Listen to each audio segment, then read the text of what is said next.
ورحمة الله وبركاته. الحمد لله رب العالمين، نحمده ونستعينه ونؤمن به ونتوكل عليه، ونعوذ بالله من شرور أنفسنا ومن سيئات أعمالنا.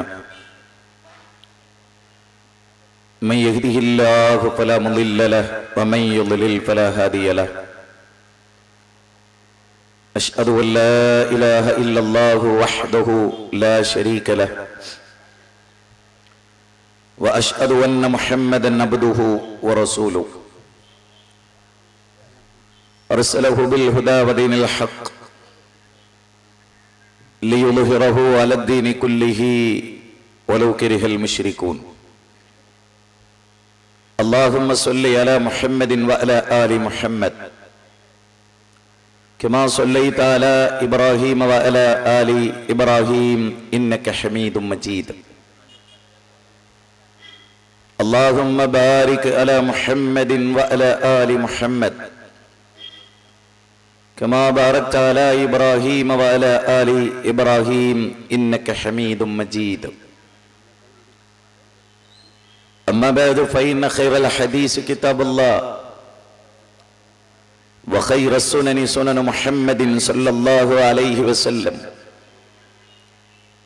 وشر الأمور محدثاتها، وكل محدثة بدعة، وكل بدعة ضلالة، وكل ضلالة في النار. اتقوا الله عباد الله، أوصيكم وإياي أولا بتقوى الله. إن نريد إلا الإصلاح ما استطعت وما توفيقي إلا بالله، عليه توكلت وإليه أنيب. رب اشرح لي صدري ويسر لي أمري واحلل عقدة من لساني يفقهوا قولي. أعوذ بالله من الشيطان الرجيم. بسم الله الرحمن الرحيم. تلك الدار الآخرة نجعلها للذين لا يريدون علوا في الأرض ولا فسادا والعاقبة للمتقين. പ്രിയങ്കരായ സഹോദരന്മാരെ, സഹോദരികളെ, അല്ലാഹുവിൻ്റെ അപാരമായ അനുഗ്രഹത്താൽ ഈ മഹാസമ്മേളനത്തിൻ്റെ അധ്യക്ഷപദം അലങ്കരിക്കുന്ന ബഹുമാന്യരെ, ഉദ്ഘാടനം നിർവഹിച്ച KC മുഹമ്മദ് മൗലവി സാഹിബ് അവർകളെ, ഈ ശബ്ദം ഉച്ചഭാഷണിയിലൂടെ കേട്ടുകൊണ്ടിരിക്കുന്ന ഇതര മത ആദർശ വിശ്വാസികളായിട്ടുള്ള സഹൃദയരെ, കേരളത്തിലെ അറിയപ്പെട്ട ഒരു നവോത്ഥാന പ്രസ്ഥാനം അതിൻ്റെ ചരിത്രത്തിലെ ഏറ്റവും ശ്രദ്ധേയമായ കാലഘട്ടങ്ങളിലൂടെ കടന്നു പോവുകയാണ്. ഈ കാലഘട്ടം നമ്മളോട് ഏറ്റവും ശക്തമായി ആവശ്യപ്പെടുന്ന ഒരു വിഷയത്തെ സംബന്ധിച്ചുള്ള അവതരണമാണ് ഇവിടെ നടക്കേണ്ടത്. ലോകത്ത് മുഴുവനും അശാന്തി നിലനിൽക്കുന്ന ഒരു ഘട്ടത്തിൽ ശാന്തിയെക്കുറിച്ചുള്ള, സമാധാനത്തെക്കുറിച്ചുള്ള ചിന്തകൾ എന്തുകൊണ്ടും മാനവരാശിക്ക് ഉപകാരദായകമാണ് എന്ന് നമ്മൾ വിശ്വസിക്കുകയാണ്. സഹോദരങ്ങളെ, നമുക്കെല്ലാവർക്കും അറിയാം, നമ്മുടെ ജീവിതത്തിൻ്റെ വ്യത്യസ്ത മേഖലകളിൽ സമാധാനപരമായ അന്തരീക്ഷം നമുക്ക് നഷ്ടപ്പെട്ടുകൊണ്ടിരിക്കുന്നു എന്നുള്ള കാര്യം. വ്യക്തിജീവിതത്തിലും കുടുംബജീവിതത്തിലും അയൽപ്പക്ക ബന്ധങ്ങളിലും ഇതര മത സമൂഹങ്ങളുമായുള്ള ബന്ധങ്ങളിലെല്ലാം നമുക്ക് സമാധാനം നഷ്ടപ്പെട്ടുകൊണ്ടിരിക്കുന്നു. എങ്ങനെ സമാധാനം ഉണ്ടാക്കാം എന്നതിനെക്കുറിച്ച് ഗൗരവമായി ആലോചിക്കേണ്ട ഒരു ഘട്ടമാണിത്. ജീവിതത്തിൽ പ്രാരാബ്ദങ്ങൾ, പ്രയാസങ്ങൾ അത് ഏതെങ്കിലും ഒരു മത സമൂഹത്തെ മാത്രം ബാധിക്കുന്ന പ്രശ്നമല്ല. ഈ നാട്ടിൽ ജീവിക്കുന്ന, ലോകത്തിന്റെ നാനാഭാഗങ്ങളിൽ ജീവിക്കുന്ന സകല മനുഷ്യരും അനുഭവിച്ചുകൊണ്ടിരിക്കുന്നു ഈ അശാന്തി. രണ്ട് ലോകമഹായുദ്ധങ്ങൾ ലോകത്തിന് സമ്മാനിച്ചിട്ടുള്ള തിക്താനുഭവങ്ങൾ എല്ലാവർക്കും അറിയാം. റഷ്യൻ വിപ്ലവവും ഫ്രഞ്ച് വിപ്ലവവും മനുഷ്യർക്ക് ഏൽപ്പിച്ചിട്ടുള്ള അഗാധമായ ദുരന്തങ്ങൾ ലോകം ഇന്നും വിലയിരുത്തുകയാണ്.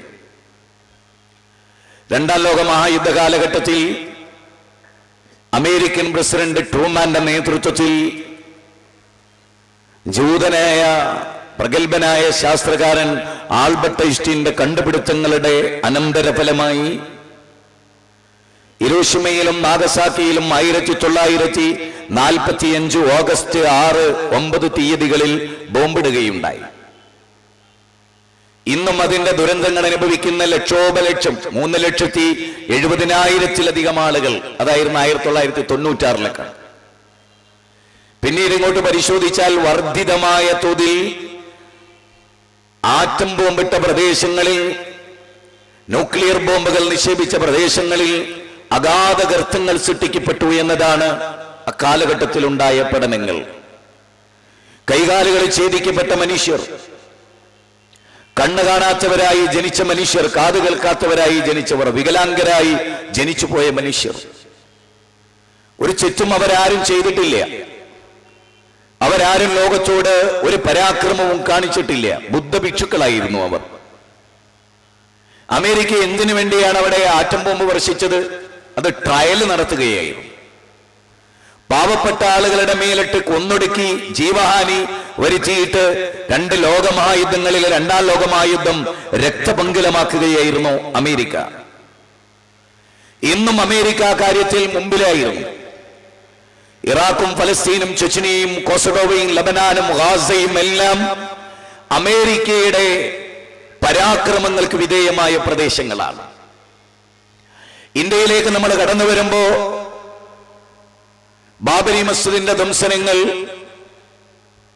സ്വാതന്ത്ര്യാനന്തര ഇന്ത്യയുടെ ഡിവൈഡ് ആൻഡ് റൂൾ എന്ന ബ്രിട്ടീഷുകാരുടെ തന്ത്രം, അതുവഴി ഉണ്ടായിട്ടുള്ള ഇന്ത്യയും പാകിസ്ഥാനും എന്ന വിഭജനം, അത് നമ്മുടെ മനസ്സിലുണ്ടാക്കിയ മുറിവുകൾ, അനന്തരം അതിനോടനുബന്ധിച്ചുണ്ടായ ചർച്ചകൾ, പിന്നീട് അങ്ങോട്ട് ഇന്ത്യയിൽ നടന്ന ചെറുതും വലുതുമായ വർഗീയ സംഘടനകൾ, കലാപങ്ങൾ, മഹാത്മാഗാന്ധിയെ നാഥുറാം വിനായക് ഗോഡ്സെ, മതഭ്രാന്തനായ ഗോഡ്സെ വെടിവെച്ചു കൊന്നതിന് ശേഷം ഉണ്ടായിട്ടുള്ള സംഘർഷാവസ്ഥകൾ, ലാൽ കൃഷ്ണ അദ്വാനിയുടെ രഥയാത്രയുടെ അനന്തരഫലമായി ഉണ്ടായ ബാബരി മസ്ജിദ് ധ്വംസനങ്ങൾ, അശാന്തി പുകയുന്ന ബോംബെയും താജ് ഇന്റർനാഷണലും അബ്രോളും നരിമാൻ പ്ലേസും എല്ലാം പിന്നീട് ബോംബറാക്രമങ്ങൾക്ക് വിധേയമായിട്ടുള്ള പ്രദേശങ്ങളായിരുന്നു. ഇതെല്ലാം നിലനിൽക്കുന്ന ഒരു വല്ലാത്ത അവസ്ഥാവിശേഷമുണ്ട് ലോകത്തിന്. ആധുനിക വൈദ്യശാസ്ത്രം വളരെ വിപുലമായി അധുനാധുന സംവിധാനങ്ങളും കണ്ടെത്തലുകളും നടത്തി. പക്ഷേ ആരോഗ്യരംഗം ഇന്നും പരിതാപകരമായി തുടരുകയാണ്. സാംക്രമിക രോഗങ്ങളുടെ പിടിയിൽ ലോകം അമർന്നുകൊണ്ടിരിക്കുകയാണ്. മനുഷ്യ ഗവേഷണങ്ങൾക്കപ്പുറത്ത് മനുഷ്യനെ ഞെട്ടിപ്പിക്കുന്ന, പേര് പറയാനാവാത്ത പുതിയ പുതിയ രോഗങ്ങൾ, അതിന്റെ ദംഷ്ട്രങ്ങൾ മുന്നോട്ട് തള്ളി മനുഷ്യരെ കാർന്നു തന്നുകൊണ്ടിരിക്കുകയാണ്. എയ്ഡ്സും എബോളയും സിഫിലിസും ഗൊണോറിയയും മാരകമായ രതിജന്യ രോഗങ്ങളായി ലോകത്ത് നിലനിൽക്കുകയാണ്. മതസമൂഹങ്ങൾക്കും രാഷ്ട്രീയ സംവിധാനങ്ങളും എല്ലാമുള്ള രാജ്യങ്ങളിൽ പരസ്പരം കണ്ടുകൂടായിക വർദ്ധിച്ചു വരുന്നു എന്നുള്ളതൊരു വസ്തുതയാണ്. ടോളറൻസ് എന്ന് പറയുന്നതും ഇൻടോളറൻസ് എന്ന് പറയുന്നതും 2 വിരുദ്ധാശയങ്ങളാണ്. അസഹിഷ്ണുത ലോകത്ത് വ്യാപകമായി വർദ്ധിച്ചുകൊണ്ടിരിക്കുന്നു. മുസ്ലിങ്ങളിൽ തന്നെ വ്യത്യസ്ത സംഘടനകൾക്ക് പരസ്പരം കടിച്ചു കീറുന്ന ഒരുതരം വൈകാരികമായ ബന്ധങ്ങളാണ് ഇന്ന് ലോകത്ത് നിലനിൽക്കുന്നത്. ഐക്യത്തെക്കുറിച്ച് പ്രസംഗിക്കുന്നു, ശാന്തതയെക്കുറിച്ച് പ്രസംഗങ്ങൾ നടക്കുന്നു. പക്ഷേ ഈ ശാന്തത ഉണ്ടാക്കാൻ ആവശ്യമായ, നിങ്ങൾ നോക്ക്, ഒരു വ്യക്തിയുടെ ജീവിതത്തിൽ ഈ ശാന്തത, അയാൾ ഉൾക്കൊള്ളുന്ന കുടുംബത്തിൽ സമാധാനം, നല്ല ഭാര്യ എന്ന സങ്കല്പം, നല്ല ഭർത്താവ് എന്ന ഗുണം, നല്ല മക്കൾ, നല്ല കൂട്ടുകാർ, നല്ല അയൽവാസികൾ, ഇതെല്ലാം മനുഷ്യർ വളരെയേറെ ആഗ്രഹിക്കുന്ന, മനുഷ്യന്റെ ജീവിതത്തിന്റെ നിലനിൽപ്പുമായി നല്ല ബന്ധം പുലർത്തുന്ന കാര്യങ്ങളാണ്. Man is A social being. മനുഷ്യൻ ഒരു സാമൂഹിക ജീവിയാണ്. ഗിവ് ആൻഡ് ടേക്ക് പോളിസി, അതാണ് മനുഷ്യനെ സംബന്ധിച്ചിടത്തോളമുള്ള ഏറ്റവും പ്രധാനമായ കാര്യം. കൊണ്ടും കൊടുത്തുമുള്ള ഒരു ജീവിതം, പരസ്പരം അറിഞ്ഞും അറിയിച്ചുമുള്ള ജീവിതം, അതല്ല ഇന്ന് ലോകത്ത് നിലനിൽക്കുന്നത്. ഒരേ വിഭാഗത്തിൽപ്പെട്ട ആളുകൾ, ഒരേ കിബിലയിലേക്ക് തിരിഞ്ഞു നിൽക്കുന്ന ആളുകൾ, ഒരേ പ്രവാചകന്റെ അധ്യാപനങ്ങൾ ഉൾക്കൊള്ളേണ്ടവർ, ഒരേ വേദഗ്രന്ഥത്തിന്റെ അനുയായികൾ, പരസ്പരം മിണ്ടാത്ത, സലാം പറയാത്ത, പറഞ്ഞാൽ മടക്കാത്ത, മടക്കൽ നിർബന്ധമായിട്ടുള്ള സുന്നത്തുകൾ പോലും അറിയാത്ത ഒരു സമൂഹം. അതൊക്കെ ഇൻടോളറൻസ് ആണ്, അസഹിഷ്ണുതയാണ്. പരസ്പരം അറിയാത്തതിന്റെ ശത്രുവാകുക എന്നത് സ്വാഭാവികമായി സംഭവിക്കുന്ന ഒരു പ്രക്രിയയാണ്. നാം പരസ്പരം അറിയാൻ ശ്രമിക്കുന്നില്ല എന്നത് ലോകത്ത് വലിയ പ്രശ്നങ്ങളാണ്. ഞാൻ എന്റെ ഹൃദയത്തിൽ നിന്നുകൊണ്ട് നിങ്ങളോട്, ദുരുപതിഷ്ഠിത മനസ്സിന്റെ ഉടമകൾ എല്ലാ സദസ്സുകളിലും ഉണ്ടാവും. എവിടെയും കേൾവിക്കാരായി വരുന്നത്, എവിടെയുണ്ടൊരു ന്യൂനത കിട്ടാൻ എന്ന് വിചാരിക്കുന്ന ഒരുപാട് ആളുകൾ ഉണ്ടാവും. അവരോട് എനിക്ക് സംസാരമില്ല. അവർ മരിക്കുന്നതുവരെ ആ പ്രക്രിയ ചെയ്തുകൊണ്ടേയിരിക്കും.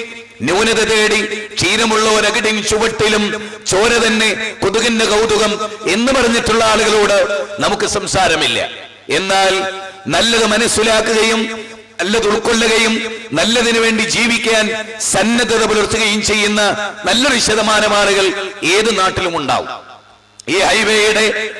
ഈ ഹൈവേയുടെ ഓരത്ത്, നടുവട്ടത്ത് ഈ പ്രസംഗം കേൾക്കുന്ന ചങ്ങരംകുളത്തിന്റെയും അതുപോലെ തന്നെ എടപ്പാളിനിടയിലുമുള്ള ഈ നടുവട്ടത്ത് ഈ പ്രസംഗം കേൾക്കുന്ന എല്ലാ ആളുകളോടും നമ്മളെല്ലാം അനുഭവിക്കുന്ന പ്രശ്നങ്ങൾക്കുള്ള പരിഹാരം എന്താണ്?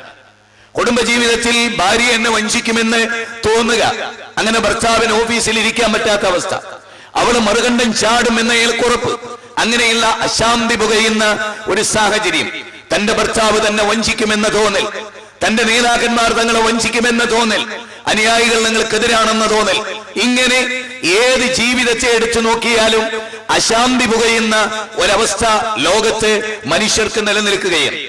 സമാധാനമടഞ്ഞ ആത്മാവിന്റെ ഉടമകളെ, നിങ്ങൾ സമാധാന ചിത്തരായി, സംപ്രീതരായി നിങ്ങൾ മടങ്ങിക്കൊള്ളൂ എന്ന് ഖുർആൻ പറയുന്ന മുത്മയിന്നത്തായ ഒരു മനസ്സ്, എല്ലാ രംഗത്തും സമാധാനം, ആരുമായി യാതൊരു നിലക്കുമുള്ള വൈകാരികതകളില്ലാതെ എല്ലാ ബന്ധങ്ങളെയും പവിത്രമായി കാണുകയും, അയൽവാസി ഏത് മതക്കാരനാണെങ്കിലും മനുഷ്യനാണ്, ആദം എന്റെ പുത്രനാണ്, എന്റെ സഹോദരനാണ്, അവന്റെ ആചാരവും വിശ്വാസവും വ്യത്യസ്തമായത് അവൻ എന്റെ ബുദ്ധി കൊണ്ടല്ല ചിന്തിക്കുന്നത് എന്ന സഹിഷ്ണുതാപരമായ വികാരം, അതാണ് ഇസ്ലാം ലോകത്തിന്റെ മുമ്പിൽ വെച്ച് പുലർത്തിയത്.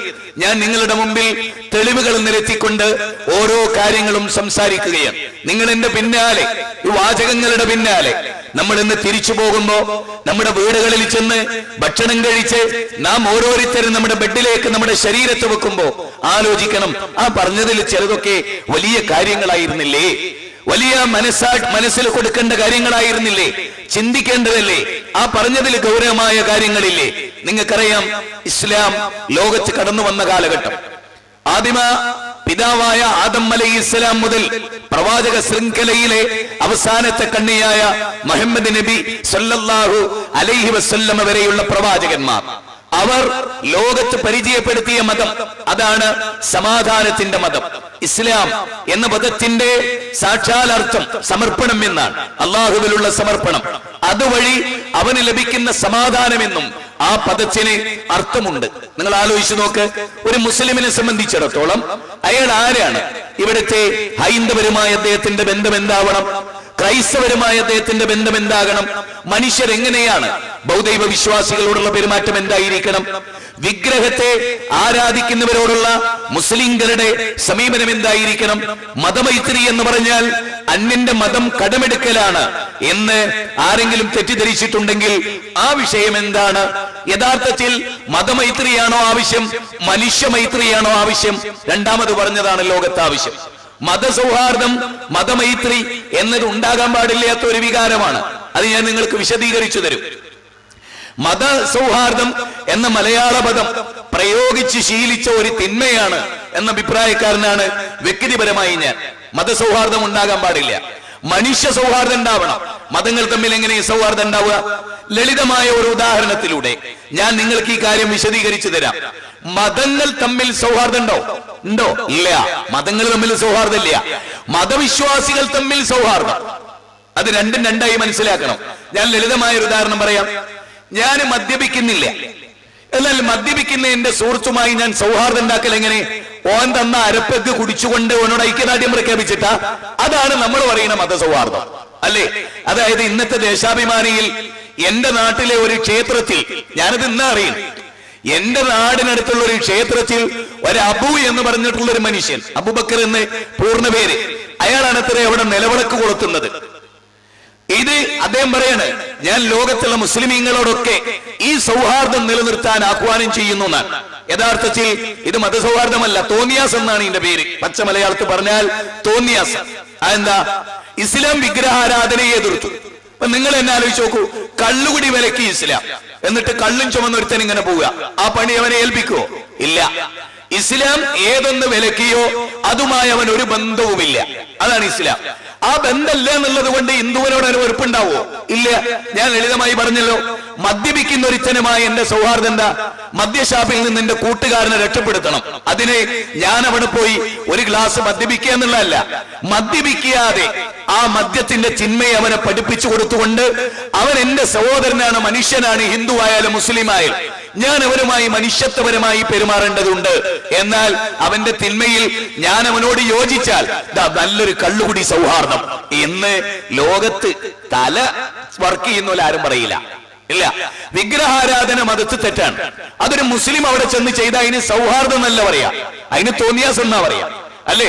ഒരു മുസ്ലിമിന്റെ വിശ്വാസമില്ലാത്ത ഒരു ഹിന്ദു അവിടെ വന്നിട്ട് പള്ളിയിൽ വന്നിട്ട് അവിടെ പള്ളി അടിച്ചേരി സൗഹൃദം ഉണ്ടാക്കണ്ടില്ല. അതൊരു സൗഹൃദമല്ല. അതുകൊണ്ട് മതങ്ങൾ തമ്മിൽ സൗഹൃദമില്ല, മനുഷ്യർ തമ്മിലാണ് സൗഹൃദം. ഹിന്ദുവിനെ എനിക്ക് മനുഷ്യനായിട്ട് സ്നേഹിക്കാൻ കഴിയുക, അല്ലാതെ ഞാൻ ക്ഷേത്രത്തിൽ ചെന്നിട്ട് എന്റെ ഏകദൈവ ആരാധനയ്ക്ക് വിരുദ്ധമായി ഞാൻ ലാ ഇലാഹ ഇല്ലല്ലാഹ് എന്ന മെസ്സേജ് പ്രചരിപ്പിച്ചിട്ട് അതിനെതിരായ ഒരു തെറ്റ് ചെയ്യുന്നവൻ ഞാനാകാൻ പാടില്ല. മാത്രമല്ല, വിഗ്രഹാരാധനയിലേക്ക് പ്രേരിപ്പിക്കുന്ന ഒരു പ്രചോദനം എന്റെ ഭാഗത്തുള്ള ഒരു വാക്കിൽ പോലും ഉണ്ടാകാൻ പാടില്ല. കാരണം ഇസ്ലാം അതിനെ എതിർത്തു. ഇസ്ലാം എതിർത്തു എന്നല്ല, ഹിന്ദു മതം അതിനെ എതിർത്തു, ക്രിസ്ത്യാനിറ്റി അതിനെ എതിർത്തു, ലോകത്തിലെ എല്ലാ വേദങ്ങളും അതിനെ എതിർത്തു. അതുകൊണ്ട് തന്നെ സൗഹാർദ്ദം എന്നത് മനുഷ്യ സൗഹാർദ്ദമാണ്, അല്ലാതെ മതസൗഹാർദ്ദമല്ല. യേശുക്രിസ്തു ദൈവമാണ് എന്ന് വിശ്വസിക്കുന്ന ക്രിസ്ത്യാനികളോട് ആ വിഷയത്തിൽ ഇസ്ലാമിന് സൗഹാർദ്ദമില്ല. നേരെ മറിച്ച് ക്രിസ്ത്യാനി എന്ന് പറയുന്ന വ്യക്തിയോട് മുസ്ലിമിന് സൗഹാർദ്ദമുണ്ട്. ജൂതന്റെ ആശയത്തോട് മുസ്ലിമിന് ബന്ധമില്ല. ജൂതന്റെ ആശയത്തിൽ നിന്ന് എന്നെ രക്ഷപ്പെടുത്തണേ റബ്ബേ എന്ന് പ്രാർത്ഥിക്കുന്നവനാണ് ആര്? ഒരു മുസ്ലിം. അതുകൊണ്ട് തന്നെ ജൂതന്റെ ആചാരം കടെടുക്കലല്ല സൗഹാർദ്ദം, അല്ല. ഇസ്ലാമിന്റെ പള്ളിയിൽ വന്ന ഹിന്ദുക്കൾ ചെണ്ടമുട്ടലല്ല സൗഹാർദ്ദം, അല്ല. അതെല്ലാവരും മനസ്സിലാക്കണം. നേർച്ച ഉത്സവത്തിൽ ഹിന്ദുവും മുസ്ലിമും ക്രിസ്ത്യാനിയും പങ്കെടുക്കുന്നതിന് സൗഹാർദ്ദം എന്നല്ല പറയാ, അതിന് മതം കളഞ്ഞു കുളിക്കുക എന്നാണ് അതിന് പറയാ. നിങ്ങൾക്ക് മനസ്സിലാവണുണ്ടാവോ? ഇന്ന് മനസ്സിലായിട്ടില്ലെങ്കിലും ഇങ്ങനെ പറയുന്ന ഒരു പ്രസംഗം 5-10 നടന്നാൽ നാളെ മനസ്സിലാവും. അത് നിങ്ങൾ എല്ലാവരും മനസ്സിലാക്കണം. ഒരു വേശ്യ പെണ്ണിനോടുള്ള സൗഹാർദ്ദം എന്ന് പറഞ്ഞാൽ ഓളെ കൂടെ അന്തിക്കൂട്ട് കൂടാന്നുള്ളതല്ല, ഓളെ വേശ്യാവൃത്തി എന്ന് തിരുത്തിക്കൊണ്ട് മനുഷ്യൻ എന്ന നിലയിൽ ആ പെണ്ണിനെ ഇന്ന് രക്ഷപ്പെടുത്താനുള്ള ശ്രമം, അതിനാണ് സൗഹാർദ്ദം എന്ന് പറയുക. അതിനാണ് മനുഷ്യ സൗഹാർദ്ദം വേണം, മതസൗഹാർദ്ദം വേണ്ട എന്ന് പറയുന്നത്. ഇതെല്ലാം വേർതിരിച്ചതിനെ മനസ്സിലാക്കണം. അല്ലെങ്കിൽ എന്താ ഉണ്ടാവുക അറിയോ? അല്ലെങ്കിൽ എല്ലാ തോന്നിയാസത്തെയും ഇപ്പൊ മുസ്ലിം തെയ്യം കാസർഗോഡ് ഇസ്ലാം എതിർത്തു. മുസ്ലിം തെയ്യം എന്ന് പറഞ്ഞിട്ട് അതിന്റെ ആവശ്യമില്ല. ഒരു സക്കാഫി കാസർഗോഡ് പള്ളിയിലെ സക്കാഫി വെള്ളിയാഴ്ച ജുമ കഴിഞ്ഞിട്ട് മൈക്കിലൂടെ അനൗൺസ്മെന്റ് ചെയ്യാൻ ഇന്ന് ക്ഷേത്രത്തിലെ ഉത്സവത്തിൽ നമ്മൾ എല്ലാവരും കൂടി പങ്കെടുക്കുന്നുണ്ട്. അരി കൊടുക്കുക എന്നൊരു ചടങ്ങിന്റെ അവിടെ ഞാനായിരിക്കും ആദ്യം അത് കൊടുക്കുക, നിങ്ങൾ എന്റെ കൂടെ പോരണം എന്നു ജുമ കഴിഞ്ഞിട്ട് സക്കാഫിയുടെ കൂടെ ജനം ഇങ്ങനെ പോവാണ്. മാതൃഭൂമിയുടെ ഫ്രണ്ട് പേജിൽ സക്കാഫിയുടെ ഫോട്ടോ, സുന്നികളുടെ ഫോട്ടോ. അതിന് സൗഹാർദ്ദം എന്നല്ല പറയാ, തൗഹീദ് കളഞ്ഞു കുളിച്ച് ശിർക്ക് ചെയ്ത് നരകത്ത് പോകാനുള്ള വപ്രാളം എന്നാണ് അതിന് നല്ല ഭാഷയിൽ പറയാ. ഞാൻ പറയുന്നത് ഇതൊന്നും ആർക്കെതിരല്ലോ. ഞാൻ അമുസ്ലിങ്ങളുടെ നടുവിൽ ജീവിക്കുന്ന ഒരാളാണ്. എന്റെ ഇപ്പുറത്തുള്ളത് കേസരിയുടെ പത്രാധിപർ ഗോപാലൻകുട്ടി മാഷാൻ. ഞങ്ങൾ നല്ല ഐക്യത്തിലാണ്, നല്ല സൗഹാർദ്ദത്തിലാണ്. ആശയപരമായി ഞങ്ങൾ സൂപ്പറായിട്ട് വിയോജിക്കാറുണ്ട്. ആശയപരമായി സാറുമായി ഞാൻ വിയോജിക്കും, ഞാനുമായി അദ്ദേഹം വിയോജിക്കും. അങ്ങനെ എന്നാൽ എനിക്ക് അദ്ദേഹത്തിന്റെ വീട്ടിൽ പോകുന്നതിന് വെറുപ്പില്ല, അദ്ദേഹത്തോട് ചിരിക്കുന്നതിന് വെറുപ്പില്ല, ഒരേ സ്റ്റേജ് പങ്കുവെക്കുന്നതിന് ഞങ്ങൾക്ക് വെറുപ്പില്ല. പക്ഷേ ഞാൻ എല്ലാവരോടും പറയണത് വ്യക്തിത്വം കളഞ്ഞു കുടിക്കരുത്. ഒരു മതത്തിന്റെ ആഘോഷം ആ മതത്തിനുള്ളതാണ്. അതുകൊണ്ടാണല്ലോ വേറെ മതം ഉണ്ടായത്. എല്ലാ മതവും എല്ലാവരും ചെയ്യണം, പിന്നെ ഒറ്റ മതം മതി. അതിന് പഠിച്ചോൻ അവതരിപ്പിച്ച് എല്ലാരെയും മനുഷ്യരെ ഒന്നിപ്പിക്കുന്ന ഒരു സാക്ഷാൽ മതം അള്ളാഹു അവതരിപ്പിച്ചു. ലോകത്തിന്റെ സിട്ടാവ് അവതരിപ്പിച്ചു. ഹിന്ദുവിന്റെ, മുസ്ലിമിന്റെ, ക്രിസ്ത്യാനിയുടെ, ജൈനന്റെ, മതമുള്ളവന്റെ, ഇല്ലാത്തവന്റെ, ഈശ്വര വിശ്വാസിയുടെ, നിരീശ്വരവാദിയുടെ, അവരുടെ എല്ലാം പടച്ചവൻ, എല്ലാവർക്കും ഒറ്റ പടച്ചവൻ.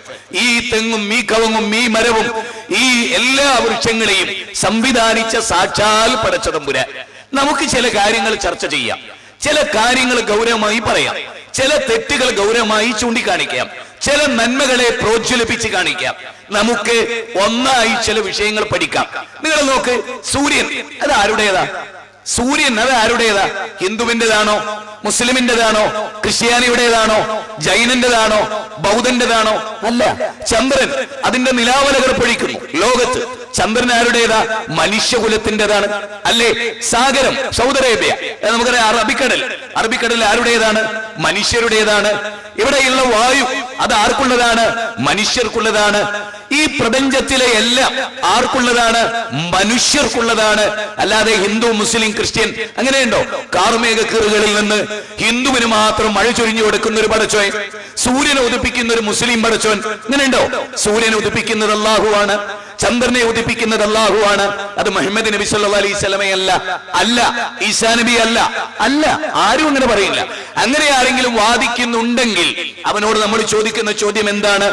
യേശുക്രിസ്തു ഈ ഭൂമുഖത്ത് ഭൂജാതമാകുന്നതിന് മുമ്പ് ആകാശല്ലേ? ഉണ്ട്. ജോർജ് പറയും അല്ലേ? ഭൂമിയില്ലേ? ഉണ്ട്. ഒരു കാര്യം നമ്മൾ എല്ലാവരും ഓർക്കണം, ലളിതമായി നമുക്കൊന്നാകണം. ഇവിടുത്തെ മനുഷ്യർക്കൊക്കെ ഒന്നാകണം. അതിന് അടിസ്ഥാനപരമായി വേണ്ടത് ഹിന്ദു മതത്തിലെ എല്ലാ ആചാരങ്ങളും മുസ്ലിങ്ങൾ കടെടുക്കലല്ല. മുസ്ലിം മതത്തിലെ എല്ലാ ആചാരങ്ങളും ബാക്കിയുള്ളവർ കടെടുത്ത് മതസൗഹാർദ്ദം എന്നിട്ട് ഒരു പ്രത്യേക തട്ടിക്കൂട്ടൽ ഉണ്ടാക്കിയ സൗഹാർദ്ദം ഉണ്ടാവില്ല. അടിസ്ഥാനപരമായ സൗഹാർദ്ദത്തിന് എന്താ കാരണം? അതാ ഞാൻ പറയും. അല്ലാതെ എന്നും സൗഹാർദ്ദം എന്ന് പറയും, തമ്മിൽ തല്ലൂടും, ആ സൗഹാർദ്ദമല്ല. മറിച്ച് ആത്യന്തികമായി ലോകത്ത് ഐക്യവും ശാന്തിയും സമാധാനവും സഹവർത്തിത്വവും ദയയും ആർദ്രതയും അലിവും അനുകമ്പയും ഒക്കെ ഉണ്ടാകാൻ നമ്മൾ യഥാർത്ഥത്തിൽ എന്ത് ചെയ്യണം? ഈ ഒരു ചർച്ച വളരെ പെർഫെക്റ്റാണ്. ലോകത്തെവിടെയും നമുക്ക് ചർച്ച ചെയ്യാൻ പറ്റുന്ന കാര്യം. എങ്ങനെ ഇവിടെ വ്യത്യസ്ത മതങ്ങൾ ഉണ്ടായി? എങ്ങനെ വ്യത്യസ്ത മതങ്ങൾ ഉണ്ടായി? അതല്ല ദൈവം അവതരിപ്പിച്ച. നമുക്കറിയാലോ, സൂര്യൻ ഹിന്ദുവിൻ്റെതല്ലാത്തതുപോലെ, സൂര്യൻ മുസ്ലിമിൻ്റെതല്ലാത്തതുപോലെ അതെല്ലാം മനുഷ്യരുടേതാണെങ്കിൽ എന്റെ ചോദ്യം അടുത്തത്, എല്ലാ മനുഷ്യർക്കും അംഗീകരിക്കാൻ പറ്റിയ ദൈവാര?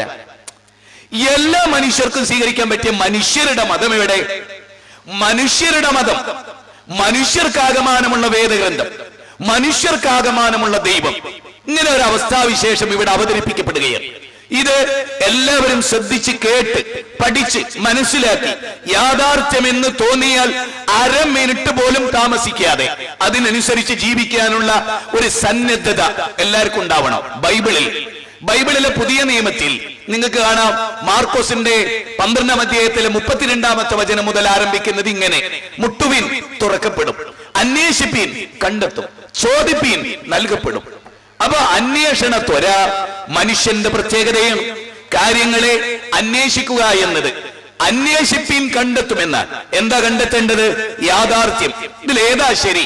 മുസ്ലിങ്ങൾ തന്നെ വ്യത്യസ്ത സംഘടനകളായി. എന്തേ കാരണം? ഐക്യത്തെപ്പറ്റി പറയുന്ന മുസ്ലിങ്ങൾ അവരെന്തുകൊണ്ട് വ്യത്യസ്തരായി? എല്ലാം അടിസ്ഥാനപരമായ കാരണങ്ങളുണ്ട്. ആ കാരണങ്ങളെ കണ്ട് ആ കാരണമില്ലായ്മ ചെയ്യുന്ന യഥാർത്ഥമായ കാര്യത്തിലേക്കുള്ള ഒരു പ്രയാണം. എന്തുകൊണ്ടാണ് ഇതൊക്കെ സംഭവിക്കുന്നത്? എവിടെയാണ് മനുഷ്യർ ഭിന്നിച്ചു പോയത്? ഒരു കാര്യം നിങ്ങൾ ആലോചിച്ചേ. ആദം നബി മുതൽ 10 തലമുറ ഏകദൈവ ആരാധകരായി ലോകത്ത് ജീവിച്ചു. അന്ന് വിഗ്രഹാരാധനയില്ല, ഖബറാരാധനയില്ല, ശൈഖന്മാർ ആരാധിക്കപ്പെടുന്ന അവസ്ഥയില്ല, മനുഷ്യ ദൈവങ്ങൾ ആരാധിക്കപ്പെട്ടില്ല, ജിന്നുകൾ ആരാധിക്കപ്പെട്ടില്ല, അതുപോലെ തന്നെ മലക്കുകൾ ആരാധിക്കപ്പെട്ടില്ല, ഒരു സൃഷ്ടിയും ആരാധിക്കപ്പെട്ടില്ല. എന്നാൽ ആദം അലൈഹിസ്സലാമിന്റെയും നോഹ പ്രവാചകന്റെയും ഇടയിലുള്ള 10 തലമുറ, ആ തലമുറയിൽ പിന്നെ എന്തു സംഭവിച്ചു? നമ്മളൊക്കെ ഒന്ന് മനസ്സിലാക്കുക. നമ്മളൊരു തറവാട്ടിലെ അംഗങ്ങളായി. ഇത് വെറുതെ പറയുന്ന ഒരു ഭംഗി വാക്കല്ല. വിശുദ്ധ ഖുർആൻ മാനവരാശിയെ പഠിപ്പിക്കുന്ന ഏറ്റവും ശ്രദ്ധേയമായ കാര്യങ്ങളിലൊന്ന് എന്താണത്? നിങ്ങൾ കാനന്നാസു ഉമ്മത്തൻ വാഹിദ ഫബഅസല്ലാഹു നബിയ്യീന വമുബശ്ശിരീന വമുൻദിരീന വഅൻസല മഅഹുൽ കിതാബ ബിൽ ഹഖ് ലിയഹ്കുമ ബൈനന്നാസ് ഫീമാ ഇഖ്തലഫൂ ഫീഹി.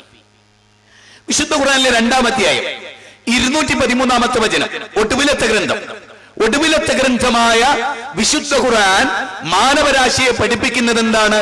കാനന്നാസു ഉമ്മത്തൻ വാഹിദ, മനുഷ്യ സമുദായം ഒരേക സമുദായമായിരുന്നു. ഒരച്ഛന്റെ ഒരു അമ്മയുടെ മക്കൾ, ആദം ഹവ്വ ദമ്പതികളുടെ മക്കളാണ് ലോകത്തുള്ള എല്ലാ ആളുകളും. വിശുദ്ധ ഖുർആൻ ഈ കാര്യമാണ് പറയുന്നത്. വിശുദ്ധ ഖുർആൻ ഈ കാര്യം വളരെ വ്യക്തമായി പറയുന്ന ഒരു സൂക്തം ഞാൻ നിങ്ങളെ കേൾപ്പിക്കാം. ഒന്ന് ഞാൻ അവിടെ കേൾപ്പിച്ചു. 2-ാം അധ്യായം 213-ാമത്തെ വചനം.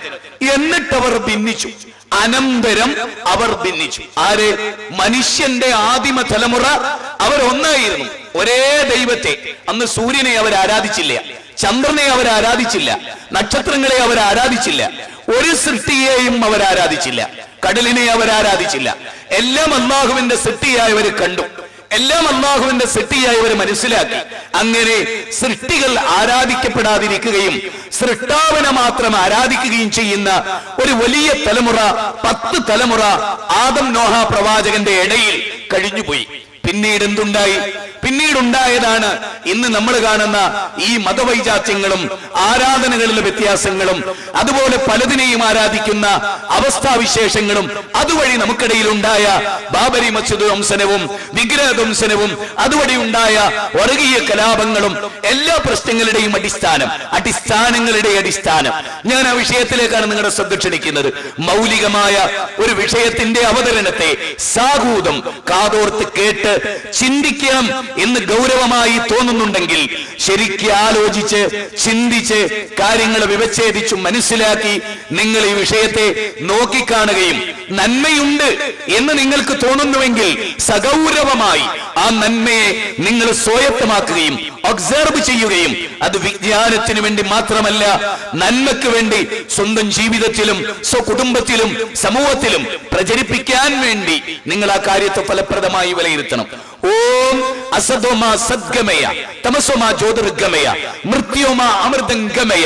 ഓം ശാന്തി ശാന്തി ശാന്തി. ഹൈന്ദവ വേദഗ്രന്ഥങ്ങളിലൂടെ നമ്മൾ ഊളിയിട്ടിറങ്ങിയാൽ നമ്മൾ കാണുന്ന മനോഹരമായ ഒരു വാക്ക് ഓം. ഓം എന്ന് പറഞ്ഞാൽ പരബ്രഹ്മവാചകമായ പ്രണവമന്ത്രം എന്നാണ് ആ പദത്തിന്റെ അർത്ഥം. സംസ്കൃത നിഘണ്ടുവിലും വിശ്വവിജ്ഞാന കോശത്തിലും അപ്രകാരം അതിനെ വിശദീകരിക്കപ്പെട്ടു. ഓം അസതോമാ സദ്ഗമയ, ദൈവമേ അസത്യത്തിൽ നിന്ന് എന്നെ സത്യത്തിലേക്ക് എത്തിക്കണമേ. തമസോമാ ജ്യോതിർഗമയ, ഇരുട്ടിൽ നിന്ന് പ്രകാശത്തിലേക്ക് വെളിച്ചത്തിലേക്ക്. ദി ലൈറ്റ്, അതാണ് ISM നടത്തുന്ന ദി ലൈറ്റ് മനുഷ്യനെ അങ്ങോട്ടാണ് നയിക്കുന്നത്. അത് മനസ്സിലാകണമെങ്കിൽ മനുഷ്യന് മുൻവിധികളില്ലാത്ത പൗരോഹിത്യം തീർത്ത ചങ്ങലക്കെട്ടുകളിൽ നിന്ന് മോചിച്ച് അല്ലാഹ് നൽകിയ സ്വതന്ത്രമായ ചിന്ത കൊണ്ട് അത് മനസ്സിലാക്കിയാൽ ഈ വിഷയങ്ങളെല്ലാം അവസാനിച്ചു. ഇവിടെ മുജാഹിദ് പ്രസ്ഥാനം ഒരു പുതിയ ആശയം ജനങ്ങളുടെ മുമ്പിൽ വെക്കുന്നില്ല. പ്രവാചകന്മാർ പറയാത്ത ഒന്നും മുജാഹിദ് പ്രസ്ഥാനം ഇന്ന് വരെ ലോകത്തിന്റെ മുമ്പിൽ വെച്ചിട്ടില്ല. അങ്ങനെ പ്രമാണം കൊണ്ട് തെളിയിച്ചിട്ട് ഇതാ ഇത് ഖുർആനിനെതിരാണ്, ഇത് പ്രവാചകധ്യാപനങ്ങൾക്കെതിരാണ്, ഇത് സ്വഹാബാ കിറാമിനെതിരാണ് എന്ന് തെളിഞ്ഞാൽ തീർച്ചയായും ഞാൻ എന്റെ മനസ്സ് പറയാലോ, അത്തരമൊരവസ്ഥ ഉണ്ടായാൽ എല്ലാവരുടേതും പറയാൻ ഞാൻ ആളല്ല. തീർച്ചയായും ഖുർആനിനും സുന്നത്തിനും എതിരാണ് ആ വാദം എന്ന് ബോധപൂർവമായി കൃത്യമായി ഒരാൾ ചൂണ്ടിക്കാണിച്ചാൽ തീർച്ചയായും സമീന വഅതഅന, ഞങ്ങളത് കേൾക്കും, ഞങ്ങളതനുസരിക്കും. ഞങ്ങളുടെ ഒരു സമീപനം അതാണ്. അതുകൊണ്ട് തന്നെ ഈ നാട്ടിലെ മുഴുവൻ ആളുകളോടുമാണ് ഈ സംസാരം. ഇത് മുസ്ലിങ്ങളോടുള്ള ഒരു സംസാരമല്ല, ഇത് മനുഷ്യകുലത്തോട് മൊത്തത്തിൽ. നാളെ ഇത് ഇവിടെ റെക്കോർഡ് ചെയ്ത് നാളെ മനുഷ്യരുടെ കൈകളിൽ ഈ കേസറ്റ് എത്തുമ്പോ കാറിലോ അല്ലെങ്കിൽ അവരുടെ ഫ്ളാറ്റുകളിലോ അവരുടെ വീടുകളിലോ ഇനി LCD പ്രൊജക്ടറുകളിലോ നാളെ ഈ പ്രഭാഷണം കേൾക്കുന്ന ഏതൊരു മനുഷ്യനും ഇതൊരു വെളിച്ചമാകണം. നാളെ ഈ മനുഷ്യകുലം നരകത്തിന്റെ ഭയാനകർത്തത്തിൽ ചെന്ന് ആപതിച്ച് വിലപിക്കുന്ന ഒരവസ്ഥാവിശേഷം അവർക്കാർക്കും ഉണ്ടാകരുത്. അതാണ് അവരാരും മനുഷ്യകുലത്തിലെ ഒരാളും, ഒരു മുജാഹിദും ഒരു സുന്നിയും ഒരു ഹിന്ദുവും ഒരു ക്രിസ്ത്യാനിയും ഒരു കമ്മ്യൂണിസ്റ്റുകാരനും ഒരു മതനിഷേധിയും നാളെ ദൈവസന്നിധിയിലെത്തി അവിടെ ദൈവസന്നിധിയിലെ താപകോപങ്ങൾക്ക് ശിക്ഷകൾക്ക് അവന്റെ ഭയാനകരമായ ചെകിടടപ്പിക്കുന്ന നരകത്തിന്റെ അഗ്നിജ്വാലകളിൽ നിന്ന് മാനവകുലം രക്ഷപ്പെടണം. ഈ ചിന്തയല്ലാത്ത സത്യമായി ഈ ചിന്തയല്ലാത്തൊരു ചിന്തയും ഒരു മുജാഹിദ് പ്രബോധകന് ഇന്ന് വരെയില്ല, ഉണ്ടാകാൻ പാടില്ല എന്നതാണ് ഇസ്ലാം പഠിപ്പിക്കപ്പെട്ടിട്ടുള്ളത്. കാരണം മനുഷ്യരെ, ഇന്നി റസൂലുള്ളാഹ്, ഞാൻ നിങ്ങളിലേക്കുള്ള പ്രവാചകനാണ് എന്ന് അമ്പിയാക്കൾ പറഞ്ഞിട്ട് അവർ പറയുന്ന ഒരു കാര്യമുണ്ട്, ഇന്നി ലകുൻ നാസിഹുൻ അമീൻ, ഞാൻ നിങ്ങളിലേക്കുള്ള വിശ്വസ്തനായ പ്രവാചകനാണ്. തീർന്നില്ല, ഇനി നിങ്ങൾക്ക് ഗുണകാംക്ഷയുള്ള പ്രവാചകനാണ്, നിങ്ങൾക്ക് എന്നിൽ വിശ്വസിക്കാം, ഒരിക്കലും ഞങ്ങൾ നിങ്ങളെ ചതിക്കുകയില്ല. പ്രവാചക തിരുമേനി സല്ലല്ലാഹു അലൈഹി വസല്ലമ ലോകത്തോട് പറഞ്ഞിട്ടുള്ള കാര്യം ഇതാണ്, ആര് നിങ്ങളെ ചതിച്ചാലും ഞാൻ നിങ്ങളെ ചതിക്കില്ല, ആര് നിങ്ങളോട് കള്ളം പറഞ്ഞാലും ഞാൻ നിങ്ങളോട് കള്ളം പറയില്ല. ഈ ഒരു ബോധമാണ് ഇസ്ലാഹി പ്രസ്ഥാനത്തെ നയിക്കുന്നത്. തീർന്നില്ല, നബി സല്ലല്ലാഹു അലൈഹി വസല്ലമ സമൂഹത്തെ നോക്കി പറഞ്ഞു, വയാ ഖൗമി, എന്റെ ജനങ്ങളെ, നിങ്ങൾക്ക് എന്തു പറ്റി? നിങ്ങൾക്ക് എന്നെ അറിയില്ലേ? ഞാൻ നിങ്ങൾക്കിടയിൽ ജീവിച്ച ആളല്ലേ? 40 കൊല്ലം ഞാൻ നിങ്ങളോട് കള്ളം പറഞ്ഞിട്ടുണ്ടോ? ഉണ്ടോ? ഞാൻ നിങ്ങളെ ചതിച്ചിട്ടുണ്ടോ? ഒരു വാക്ക് പോലും ഞാൻ നിങ്ങൾക്കെതിരായി അഥവാ സത്യത്തിനെതിരായി ഞാൻ സംസാരിച്ചിട്ടുണ്ടോ? നിങ്ങൾക്കാർക്കെങ്കിലും ഞാനൊരു പെണ്ണിനെ പിഴപ്പിച്ചു എന്ന അഭിപ്രായം ഉണ്ടായിട്ടുണ്ടോ? ഒരു തുള്ളി മദ്യപിച്ചു എന്ന, അങ്ങനെ ജീവിതത്തിന്റെ ഏതേത് രംഗത്തും ഞാൻ എന്തെങ്കിലും ഒരു തിന്മ ചെയ്തതായി നിങ്ങൾക്കാർക്കെങ്കിലും അറിയാമോ? ആർക്കും അറിയില്ല. ഞാൻ നിങ്ങളോട്, പ്രിയങ്കരായ സഹോദരങ്ങളെ, ഞാൻ സൂചിപ്പിച്ചു വന്നത്, നബി സല്ലല്ലാഹു അലൈഹി വസല്ലമ പറയും, ഞാനാണ് നിങ്ങളോട്, വയാ ഖൗമി മാലി യദൂകും ഇലൻ നജാത്ത്, ഞാൻ നിങ്ങളെ നജാത്തിലേക്ക് ക്ഷണിക്കുന്നു. എന്താണ് നജാത്ത്? വിമോചനം. നിങ്ങളെ ഞാൻ സ്വർഗത്തിലേക്ക് ക്ഷണിക്കുന്നു. ഫതദൂനനി ഇലൻ നാർ, നിങ്ങൾ എന്നെ നരകത്തിലേക്കാണ് ക്ഷണിക്കുന്നത്. ഉണ്ടോ? നരകത്തിലേക്ക് ക്ഷണിക്കുന്ന ഒരു വിഭാഗം, സ്വർഗത്തിലേക്ക് ക്ഷണിക്കുന്ന ഒരു വിഭാഗം. ഇസ്ലാഹി പ്രസ്ഥാനത്തെ സംബന്ധിച്ചിടത്തോളം ഈ വചനം അള്ളാഹുവിന്റെ റസൂല് പറയുകയും അള്ളാഹു പരിചയപ്പെടുത്തുകയും ചെയ്ത ഈ വചനം ഏതാണ്? വചനം വയാ ഖൗമി, എന്റെ ജനങ്ങളെ, മാലി, നിങ്ങൾക്ക് എന്തായിപ്പോയി? ഞാൻ നിങ്ങളെ സത്യത്തിലേക്ക് കൃത്യമായി ക്ഷണിക്കുന്നു, സിമന്റഡ് പ്രൂഫോടെ. ഖുൽ ഹാദിഹി സബീലി അദൂ ഇലല്ലാഹ് അലാ ബസീറത്തിൻ അന വമനി തബഅനി. വിശുദ്ധ ഖുർആൻ, ഖുർആനിലെ 12-ാം അധ്യായം 108-ാമത്തെ വചനം, ഞാനും എന്നിൽ വിശ്വസിച്ചവരും നിങ്ങളെ ക്ഷണിക്കുകയാണ്. അദ്ദഅവതു ഇലല്ലാഹ്, അല്ലാഹുവിലേക്കുള്ള ക്ഷണം, അതാണ് എനിക്ക് നിങ്ങളോട് പറയാനുള്ളത്. അലാ ബസീറത്തിൻ, വെറുതെയല്ല, കൃത്യമായ തെളിവോടെ, സിമന്റഡ് പ്രൂഫോടെ, സോളിഡ് എവിഡൻസോടെ ഞാൻ നിങ്ങളെ സത്യത്തിന്റെ ധാരയിലേക്ക് ക്ഷണിക്കുകയാണ്. അതുകൊണ്ട് വയാ ഖൗമി മാലി അദൂകും ഇലൻ നജാത്ത് വതദഊനനി ഇലൻ നാർ, നിങ്ങൾ എന്നെ നരകത്തിലേക്ക് ക്ഷണിക്കുന്നു. വിശുദ്ധ ഖുർആൻ 40-ാം അധ്യായം സൂറത്ത് ഗാഫിർ, സൂറത്ത് മുഅ്മിൻ 41-ാമത്തെ വചനം. നിങ്ങൾ അള്ളാഹുവിന്റെ ഗ്രന്ഥത്തിൽ നിന്നാണ് കേൾക്കുന്നത്. അപ്പൊ ഇരുട്ടിൽ നിന്ന് വെളിച്ചത്തിലേക്ക് എത്തണം. എല്ലാവരുടെ പ്രാർത്ഥനയും അതാണ്.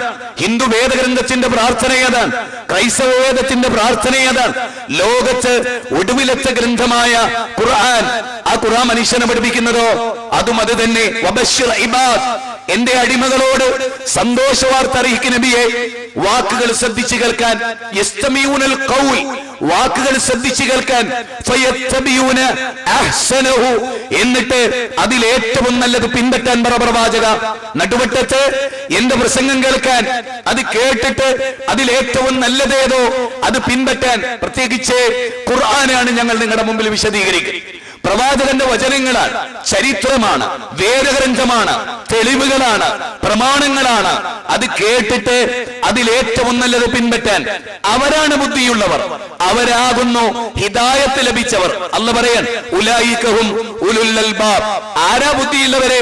പ്രസംഗം തുടങ്ങുമെന്ന് തന്നെ കൂവി ബഹളം ഉണ്ടാക്കി, കല്ലെറിഞ്ഞ് തോൽപ്പിച്ച്, സ്റ്റേജ് കയ്യേറി, കസേര തീയിട്ട് ചുട്ട്, അങ്ങനെ കൊട്ടേഷൻ പാർട്ടികളെ പോലെ നാട് നശിപ്പിച്ച് കുത്തി നടക്കാൻ അല്ലാഹു പറഞ്ഞിട്ടില്ല. അല്ലാഹു പറഞ്ഞത് എന്റെ അടിമകൾക്ക്. ഏതായി അടിമ? അവൻ വാക്കുകൾ ശ്രദ്ധിച്ചു കേൾക്കുന്നവനാണ്. ഒരു സുന്നിയുടെ പ്രസംഗം നടന്നു. എന്താ അവർ പറയുന്നത് മുജാഹിദുകളെ കുറിച്ച്? എന്താ അവരുടെ ന്യൂനത? അതെന്താ പേരോട് ഉസ്താദ് പറയുന്നത്? അത് കേൾക്കാൻ, അത് കേട്ടിട്ട് നെല്ലും പതിരും വേർതിരിക്കാൻ, അങ്ങനെ ഒരു സന്മനസ് ലോകത്ത് നിങ്ങൾക്കുണ്ടാകണം എന്ന് പറയുന്നു. അത് കേട്ടു നോക്കാൻ നബി സല്ലല്ലാഹു അലൈഹി വസല്ലമയുടെ സദസ്സിൽ വന്നു ക്രിസ്ത്യാനികൾ. അവർ പ്രസംഗിച്ചു, ഇസ്ലാമിനെ ഇകഴ്ത്തി ക്രിസ്ത്യാനിറ്റിയെ പുകഴ്ത്തി ഒരു പ്രസംഗിച്ചു. നബി സല്ലല്ലാഹു അലൈഹി വസല്ലമ ജാബിറിനോട് പറഞ്ഞു, ജാബിർ മറുപടി കൊടുക്ക്. ജാബിർ എഴുന്നേറ്റ് മറുപടി കൊടുത്തു. ക്രിസ്ത്യാനികൾ അത് കേട്ടു. നിങ്ങൾ ആലോചിക്കുക, ജാബിർ ഇസ്ലാമിന് വേണ്ടി പ്രസംഗിച്ചു, ക്രിസ്ത്യാനികൾ അത് സഹിഷ്ണുതയോടെ കേട്ടു. ക്രിസ്ത്യാനികൾ പ്രസംഗിച്ചു, മുസ്ലിങ്ങൾ സഹിഷ്ണുതയോടെ കേട്ടു. ഇങ്ങനെ ഒരു കാലം. ആ ഒരു കാലം എല്ലാവരും മനസ്സിലാക്കി. മാനവികത എന്ന ബോർഡ് വെച്ചാൽ മാനവികത ഉണ്ടാവില്ല. ഉണ്ടാവോ? ഉണ്ടാവോ?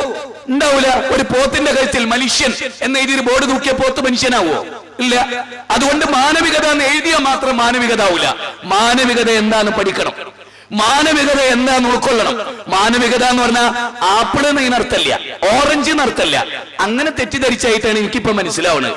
ഏത് മാനവികത ഉണർത്തുക എന്ന് പറഞ്ഞാൽ ഉസ്താദ് ഓരോ അങ്ങാടിയിൽ എന്ന ആപ്പിളിന്റെ കൊല ഉയർത്തും എന്നങ്ങോട്ട് വിചാരിച്ച്. കാരണം മാനവികത ഉണർത്തുക എന്നുള്ള ബോർഡ് അത് തെങ്ങിന്റെ മുകളിൽ കെട്ടിയിട്ട് തിരിച്ചു വരുമ്പോൾ മുജാഹിദുകളുടെ സ്റ്റേജ് കയ്യേറുക, 250 കസേര കത്തിച്ച് കളയുക. അപ്പൊ അത് മാനവികതയാണോ? ആണോ? മാനവികത ഉണർത്തുക എന്ന് പറഞ്ഞാൽ എന്താ? മനുഷ്യനെ മനുഷ്യനായി കാണുക, മനുഷ്യത്വത്തോടുകൂടി പെരുമാറുക. അതുണ്ടോ? അത് പരിശോധിക്കപ്പെടേണ്ടത്. അപ്പൊ ജീവിതത്തിന്റെ ഏതേത് മേഖലകളിലും മതം എങ്ങനെ ഇടപെടുന്നു? ഇസ്ലാഹി പ്രസ്ഥാനം ചിന്തിച്ചൊരു കാര്യം. ഇസ്ലാഹി പ്രസ്ഥാനത്തിന്റെ ഒരു പ്രത്യേകത എന്താ അറിയോ? ഏതെങ്കിലും ഒരു നിലയിൽ നേതാവിന് തെറ്റുപറ്റിയാൽ അനുയായികൾ ചോദിക്കും, ഉസ്താദേ സംഗതി പറഞ്ഞ 80% ശരി, പറഞ്ഞത് ശരിയായില്ല അല്ലേ? അല്ലേ? അല്ലെ? എന്തുകൊണ്ട്? നേരെ മറിച്ച് അവർക്കിടയിൽ അതല്ല. ഉസ്താദിനെ എന്ത് ചെയ്താൽ ഉസ്താദ് ജനങ്ങളെയും തിരുത്തൂല, ജനങ്ങൾ ഉസ്താദിനെയും തിരുത്തൂല. അതുകൊണ്ട് തെറ്റും ശരിയും തിരിച്ചറിയാൻ കഴിയില്ല. അല്ലേ? അല്ലെങ്കിൽ നിങ്ങൾ ആലോചിച്ച് നോക്കി, 50 ബോർഡ് ഒരു ട്രക്കറിൽ വെച്ച് കൊണ്ടുപോയിട്ട് അതിങ്ങനെ കെട്ടിയിടും. മാനവികത ഉണർത്തുക ഉസ്താദിന്റെ കേരള യാത്ര. അത് വെച്ച് ഇങ്ങോട്ട് വരേണ്ട സ്റ്റേജ് കയ്യേറി 250 കസേര ചുടുവോ? കഴിഞ്ഞ ആഴ്ച ഉണ്ടായത്. അപ്പൊ മാനവികത എന്താണ് കുട്ടിക്ക് മനസ്സിലായിട്ടില്ല എന്ന് ഉറപ്പല്ലേ? മക്കളെ, നിങ്ങളെ ബോർഡ് വെച്ച അന്നെങ്കിലും നിങ്ങൾക്കൊന്ന് ക്ഷമിച്ചുകൂടായിരുന്നു എന്ന് ചോദിക്കാൻ ഒരാള് ഉണ്ടായില്ല. അപ്പൊ മാനവികത നമുക്ക് എന്താണെന്നൊന്ന് പറയണം, അതെന്താണെന്നൊന്ന് മനസ്സിലാക്കണം. അതുപോലെ തന്നെ എന്താ മതം? അത് നമ്മളൊന്ന് പഠിക്കണ്ടേ? മതം എന്താണ്? മതം എന്താണ് എന്ന് നമ്മളൊന്ന് പഠിക്കുക. അതെവിടെ കിട്ടും? കടയിൽ ചെന്നിട്ട് വാങ്ങിക്കാൻ പറ്റുമോ? ഇല്ല. മതം മതവേദ ഗ്രന്ഥത്തിൽ നിന്ന് പഠിക്കണം. ഇപ്പൊ ലോകത്ത് ഖുർആനിനെ തെറ്റിദ്ധരിച്ചിട്ടുള്ള നമ്മുടെ പ്രിയങ്കരായ അമുസ്ലിം സഹോദരങ്ങൾ, നിങ്ങൾ അവരെ കുറിച്ചൊന്ന് ആലോചിച്ചേ. മുസ്ലിങ്ങൾക്ക് തന്നെ വിശുദ്ധ ഖുർആൻ ശരിക്കറിയോ? അതിന്റെ ആശയം എന്താണെന്നറിയോ? ആ പറഞ്ഞതിന്റെ താല്പര്യം എന്താണെന്നറിയോ? ഇപ്പൊ ഖുർആൻ പറഞ്ഞ ഈ വാക്കൊന്ന് കേട്ടെ. 39-ാം അധ്യായം 17-18 വാചകങ്ങളിൽ സൂറത്ത് സുമറിൽ അല്ലാഹ് പറഞ്ഞ എന്താ? എന്റെ അടിമകൾക്ക് സന്തോഷ വാർത്ത അറിയിക്കുന്ന നബിയെ. എങ്ങനെയാണ് അടിമകളെ? വാക്കുകളും പ്രസംഗങ്ങളും ഒക്കെ ശ്രദ്ധിച്ച് കേൾക്കുന്ന ആളുകൾ, ഉപദേശങ്ങളും നിർദ്ദേശങ്ങളും ഒക്കെ ശ്രദ്ധിച്ച് കേൾക്കുന്ന ആളുകൾ. എന്നിട്ടോ ആ കേട്ടിട്ട് ബേളുണ്ടാക്കാതെ, സംസാരിക്കാതെ, തൊട്ടടുത്ത് നിൽക്കുന്നതിനായിട്ട് വെറുതെ പടായി പറയാതെ, ആ പ്രസംഗം എടാ നീ എന്നെ ശല്യപ്പെടുത്തല്ലേ, ഞാനതൊന്ന് ശരിക്ക് കേൾക്കട്ടെ, അവർക്ക് എന്താ പറയാനുള്ളത്, അല്ലേ? അങ്ങനെയാണ്. അങ്ങനെ കേട്ടിട്ട് അത് ഏറ്റവും നല്ലത് പിൻപറ്റുന്നവർ ഉലൈകല്ലദീന ഹദാഹുമുല്ലാഹ്, അവർക്കാണ് അല്ലാഹ് ഹിദായത്ത് കൊടുക്കുക. അല്ലേ? ഈ ആയത്ത് ഒരു വിശ്വാസി വായിക്കും എങ്ങനെ ഉണ്ടാവുക? ഒരു AP സുന്നി വായിച്ചവന്റെ മനസ്സിൽ എന്താ ഉണ്ടാവേണ്ടത്? ഒരു EK സുന്നി വായിച്ച എന്താ ഉണ്ടാവേണ്ടത്? ഒരു ISMകാരന്റെ മനസ്സിൽ എന്താ ഉണ്ടാവേണ്ടത്? ഞാൻ ഒരു സ്ഥലത്ത് ഒരു പ്രസംഗം കേൾക്കാൻ പോയാൽ ആവശ്യമില്ലാതെ അവിടെ ബഹളം ഉണ്ടാക്കി കൂടേണ്ടവനല്ല. അത് ശ്രദ്ധിച്ചു കേൾക്കുക. എന്നിട്ട് അത് പ്രമാണമാണോ, തെളിവാണോ? ആ തെളിവ് കേട്ടിട്ട് ആ തെളിവിനനുസരിച്ച് ജീവിക്കാൻ. എന്നിട്ട് അല്ലാഹ് എന്താ പറഞ്ഞേ? അവനാ ശരിക്കും ബുദ്ധിയുള്ളവൻ. അപ്പൊ എന്താണ്? സ്റ്റേജ് കയറി കൂക്ക് വിളിച്ച് കയ്യാളുന്ന കുറെ ആൾക്കാരെ കാണല്ലേ? വെള്ളക്കുപ്പായിട്ട്, ജുബട്ട്, തലപ്പാവിട്ട്. ഇന്നലെയൊക്കെ സ്റ്റേജ് കയ്യേറിയ കൂട്ടര് അല്ലെ? ഇന്നലെ മുജാഹിദികളുടെ സ്റ്റേജ് തിരൂരി കയ്യേറിയ കൂട്ടര്. ഓല് ബുദ്ധി ഇല്ലാത്തോലാണ് നല്ല പറയാ. ഓൽക്ക് ഞാനിട്ട് ഹിദായത്തും കൊടുക്കൂല. ആ കൂട്ടർക്ക് ഞാനിട്ട് ഹിദായത്തും കൊടുക്കൂല. ഹിദായത്ത് കിട്ടണ എന്ത് വേണോ? മുജാഹിദുകളെ പോലെ സഹിഷ്ണുത വേണമെന്ന് പഠിച്ചോയെ. ശ്രദ്ധിച്ച് കേൾക്കാനുള്ള ഒരു സന്മനസ്. നിങ്ങൾ കണ്ടിട്ടുണ്ടോ മുജാഹിദുകൾ സ്റ്റേജിലേക്ക് കയറിയിരുന്ന സുന്നികള് ഇന്ന് വരെ ഉണ്ടായിട്ടുണ്ടോ? ഇല്ല. കൂക്കലുണ്ടോ ഞങ്ങള്? ഇല്ല. കാരണം കൂവൽ ഒരു ജന്തുവിന്റെ പണിയാണ്, അത് നമ്മൾ ചെയ്യാൻ പാടില്ല. ആ ജന്തുക്കളെ അനുകരിച്ച ഒരു ടീം ഉണ്ടായിരുന്നു, അബൂജഹലും കൂട്ടരും. അവര് പറഞ്ഞൊരായത്ത് നിങ്ങൾക്ക് പറഞ്ഞുതരാം. അവര് ചെയ്തൊരു കാര്യം അല്ലാഹ് ഖുർആനിലെടുത്ത് ഉദ്ധരിക്കുകയാണ്. വഖാലല്ലദീന കഫറു ലാ തസ്മഉ ലിഹാദൽ ഖുർആൻ. നിങ്ങൾ ശരിക്കും കേട്ടു നോക്കിയേ, എന്റെ വചനമല്ല, ഖുർആൻ 41-ാം അധ്യായം സൂറത്ത് ഫുസ്സിലത്ത് ഹാമീൻ സജദ 26-ാമത്തെ വചനം. ഒന്നും സ്വന്തമായിട്ടല്ല, തെളിവാ പറയുന്നത്. Solid evidence, cemented proof. വിശുദ്ധ ഖുർആൻ ഉദ്ധരിക്കാൻ എങ്ങനെ? 41-ാം അധ്യായം 26-ാമത്തെ വചനം. വഖാലല്ലദീന കഫറു. ശരിക്കും ശ്രദ്ധിക്കും. കുട്ടികളോടാണ് പറയുന്നത്, യുവാക്കളിൽ പ്രതീക്ഷകളുണ്ടാ പറയുന്നത്. മക്കളെ, നിങ്ങൾ ശരിക്കൊന്ന് ഓർക്കണം. അല്ലാഹ് പറയണെന്ത്? കാഫിറുകൾ പറഞ്ഞു എന്ത്? ആയത്തോതി പ്രസംഗിക്കുന്നിടത്ത് കൂക്കി ബഹളുണ്ടാക്ക്, എന്നാ നിനക്ക് ജയിക്കാം. കാഫിറുകൾ പറഞ്ഞു. വഖാലല്ലദീന കഫറു ലാ തസ്മഉ ലിഹാദൽ ഖുർആൻ. ഈ ഖുർആൻ നിങ്ങൾ കേട്ടുപോകരുത്. ഖുർആൻ ഓതുന്നിടത്ത് ബഹളുണ്ടായിക്കൊള്ളി, എന്നാ നിങ്ങൾക്ക് ജയിക്കാം. ഇതാര് പറഞ്ഞതാ? ഇത് കാഫിറുകൾ പറഞ്ഞാണ്. അഹ്ലു സുന്നത്തി വൽ ജമാഅത്തിന്റെ മെമ്പർമാരായ എന്ന് വാദിക്കുന്ന AP സുന്നികളും EK സുന്നികളും കാഫിറ അല്ല, മുജാഹിദ് അല്ല, ആകരുത്. കാരണം അബൂജഹൽ പറഞ്ഞതാ നാട്ടുകാരോട്, എടാ മുഹമ്മദ് നബി ആയത്തുദ്ധരിച്ച് പ്രസംഗിക്കുന്നത് കൂക്കി ബലമുണ്ടാക്കി, എന്നാലേ നിങ്ങൾക്ക് ജയിക്കാൻ കഴിയൂ. മുഹമ്മദിനെ ആയത്തോതിയിട്ട് ആയത്തോണ്ട് ഖണ്ഡിക്കാൻ നമുക്ക് പറ്റില്ല, തെളിവുദ്ധരിച്ചിട്ട് ഓനെ തോൽപ്പിക്കാൻ കഴിയില്ല. അതുകൊണ്ട് തോൽപ്പിക്കാൻ പറ്റുന്ന ഒറ്റ പണിയുണ്ട്, കൂവിയിട്ടിട്ട് തോൽപ്പിക്കുക. ആ അബൂജഹലിന്റെ മില്ലത്ത് സ്വീകരിച്ച ഒരു ടീം എന്ന മുസ്ലിങ്ങൾക്കിടയിലില്ലേ? ഇതെങ്ങനെ ഉണ്ടായി? ഇത് വളരെ കൃത്യം. ഇതിൽ കൂടുതൽ പാടൊന്നും ആവശ്യമില്ല, അത്ര കൃത്യമാണ്. ഒരക്ഷരം അവ്യക്തത ഉണ്ടാവില്ല. ഞാൻ പറയണേ ഇത്ര ക്ലിയർ ആയിട്ട് ഇത് പറഞ്ഞു തന്നാൽ അത് പറഞ്ഞിരുന്ന സദസ്സിൽ കൂക്കിയാലോ? അപ്പൊ പിന്നോന്റെ കഥ എന്താ? ഇതിങ്ങനെയൊക്കെ വിശദീകരിക്കുന്ന ഒരു സദസ്സിൽ ഇതും കേട്ട് പിന്നെയും കൂക്കിയാലോ? ഓൻ ചില്ലറ പിഴവിലല്ല എന്നാണ് അതിന്റെ അർത്ഥം. ഓനെ വല്ലാണ്ടൊന്നും നന്നാക്കാൻ കഴിയൂല എന്നർത്ഥം. മനസ്സിലായില്ലേ? കാരണം ഞാനിത് മലക്കൊന്നില്ല, മനുഷ്യനാ. അതിന്റെ പരിമിതിയിൽ നിന്നുകൊണ്ട് നിങ്ങൾക്ക് വ്യക്തമായി തലനാരിയ കീറി ഒരു മാരക രോഗിയെ ശുശ്രൂഷിക്കുന്ന നല്ലൊരു ഡോക്ടറെ പോലെ നിങ്ങൾക്ക് ഈ കാര്യം പറഞ്ഞു തരാം. അതുകൊണ്ട് ശ്രദ്ധിക്കുക. തെറ്റിദ്ധാരണകൾ ഉണ്ടായിരുന്നു. നിങ്ങളൊക്കെ പലപ്പോഴും ഞങ്ങളെ പോലെയുള്ള ആളുകളുടെ ക്ലിപ്പിംഗ് കേട്ടിട്ട് തെറ്റിദ്ധരിച്ചിട്ടുണ്ടാവും. പക്ഷെ വസ്തുത ശരിക്കും എപ്പോഴും മനസ്സിലാക്കി മക്കളെ. ചെറുപ്പക്കാരെ, ഒറ്റ ജീവിതമേ ഉള്ളൂ ദുനിയാവിൽ. അത് കഴിഞ്ഞാൽ മഹ്ശറയിലുള്ള ജീവിതത്തിൽ റിട്ടേൺ ഇല്ല.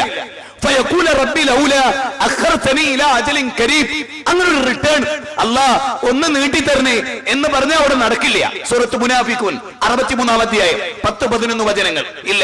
അങ്ങനെ റിട്ടേൺ ഇല്ല. വിശുദ്ധ ഖുർആൻ 16-ാം അധ്യായം സൂറത്ത് നഹൽ 65-61 വചനം ആലോചിച്ച്. ഒരിക്കലും നിങ്ങൾ കണ്ടില്ല ഒരു നാഴികയും ആ സമയമായാൽ പിന്നെ നിങ്ങളെ വിടൂല. ആ സമയമായാൽ പിന്നെ നിങ്ങളെ വിടില്ല. ഒരു നാഴിക 35-ാം അധ്യായം സൂറത്ത് ഫാത്തിർ 45-ാമത്തെ വചനം ഇല്ല. ഒരാൾക്കും, ഒരു മൗലവിക്കും, ഒരു മല്ലക്കും, ഒരു നബിക്കും അതിന്റെ ടൈം ആയാൽ അല്ലാഹ് പിന്നെ നീട്ടിക്കൊടുക്കൂല. ഒരാൾക്കും നീട്ടിക്കൊടുക്കില്ല.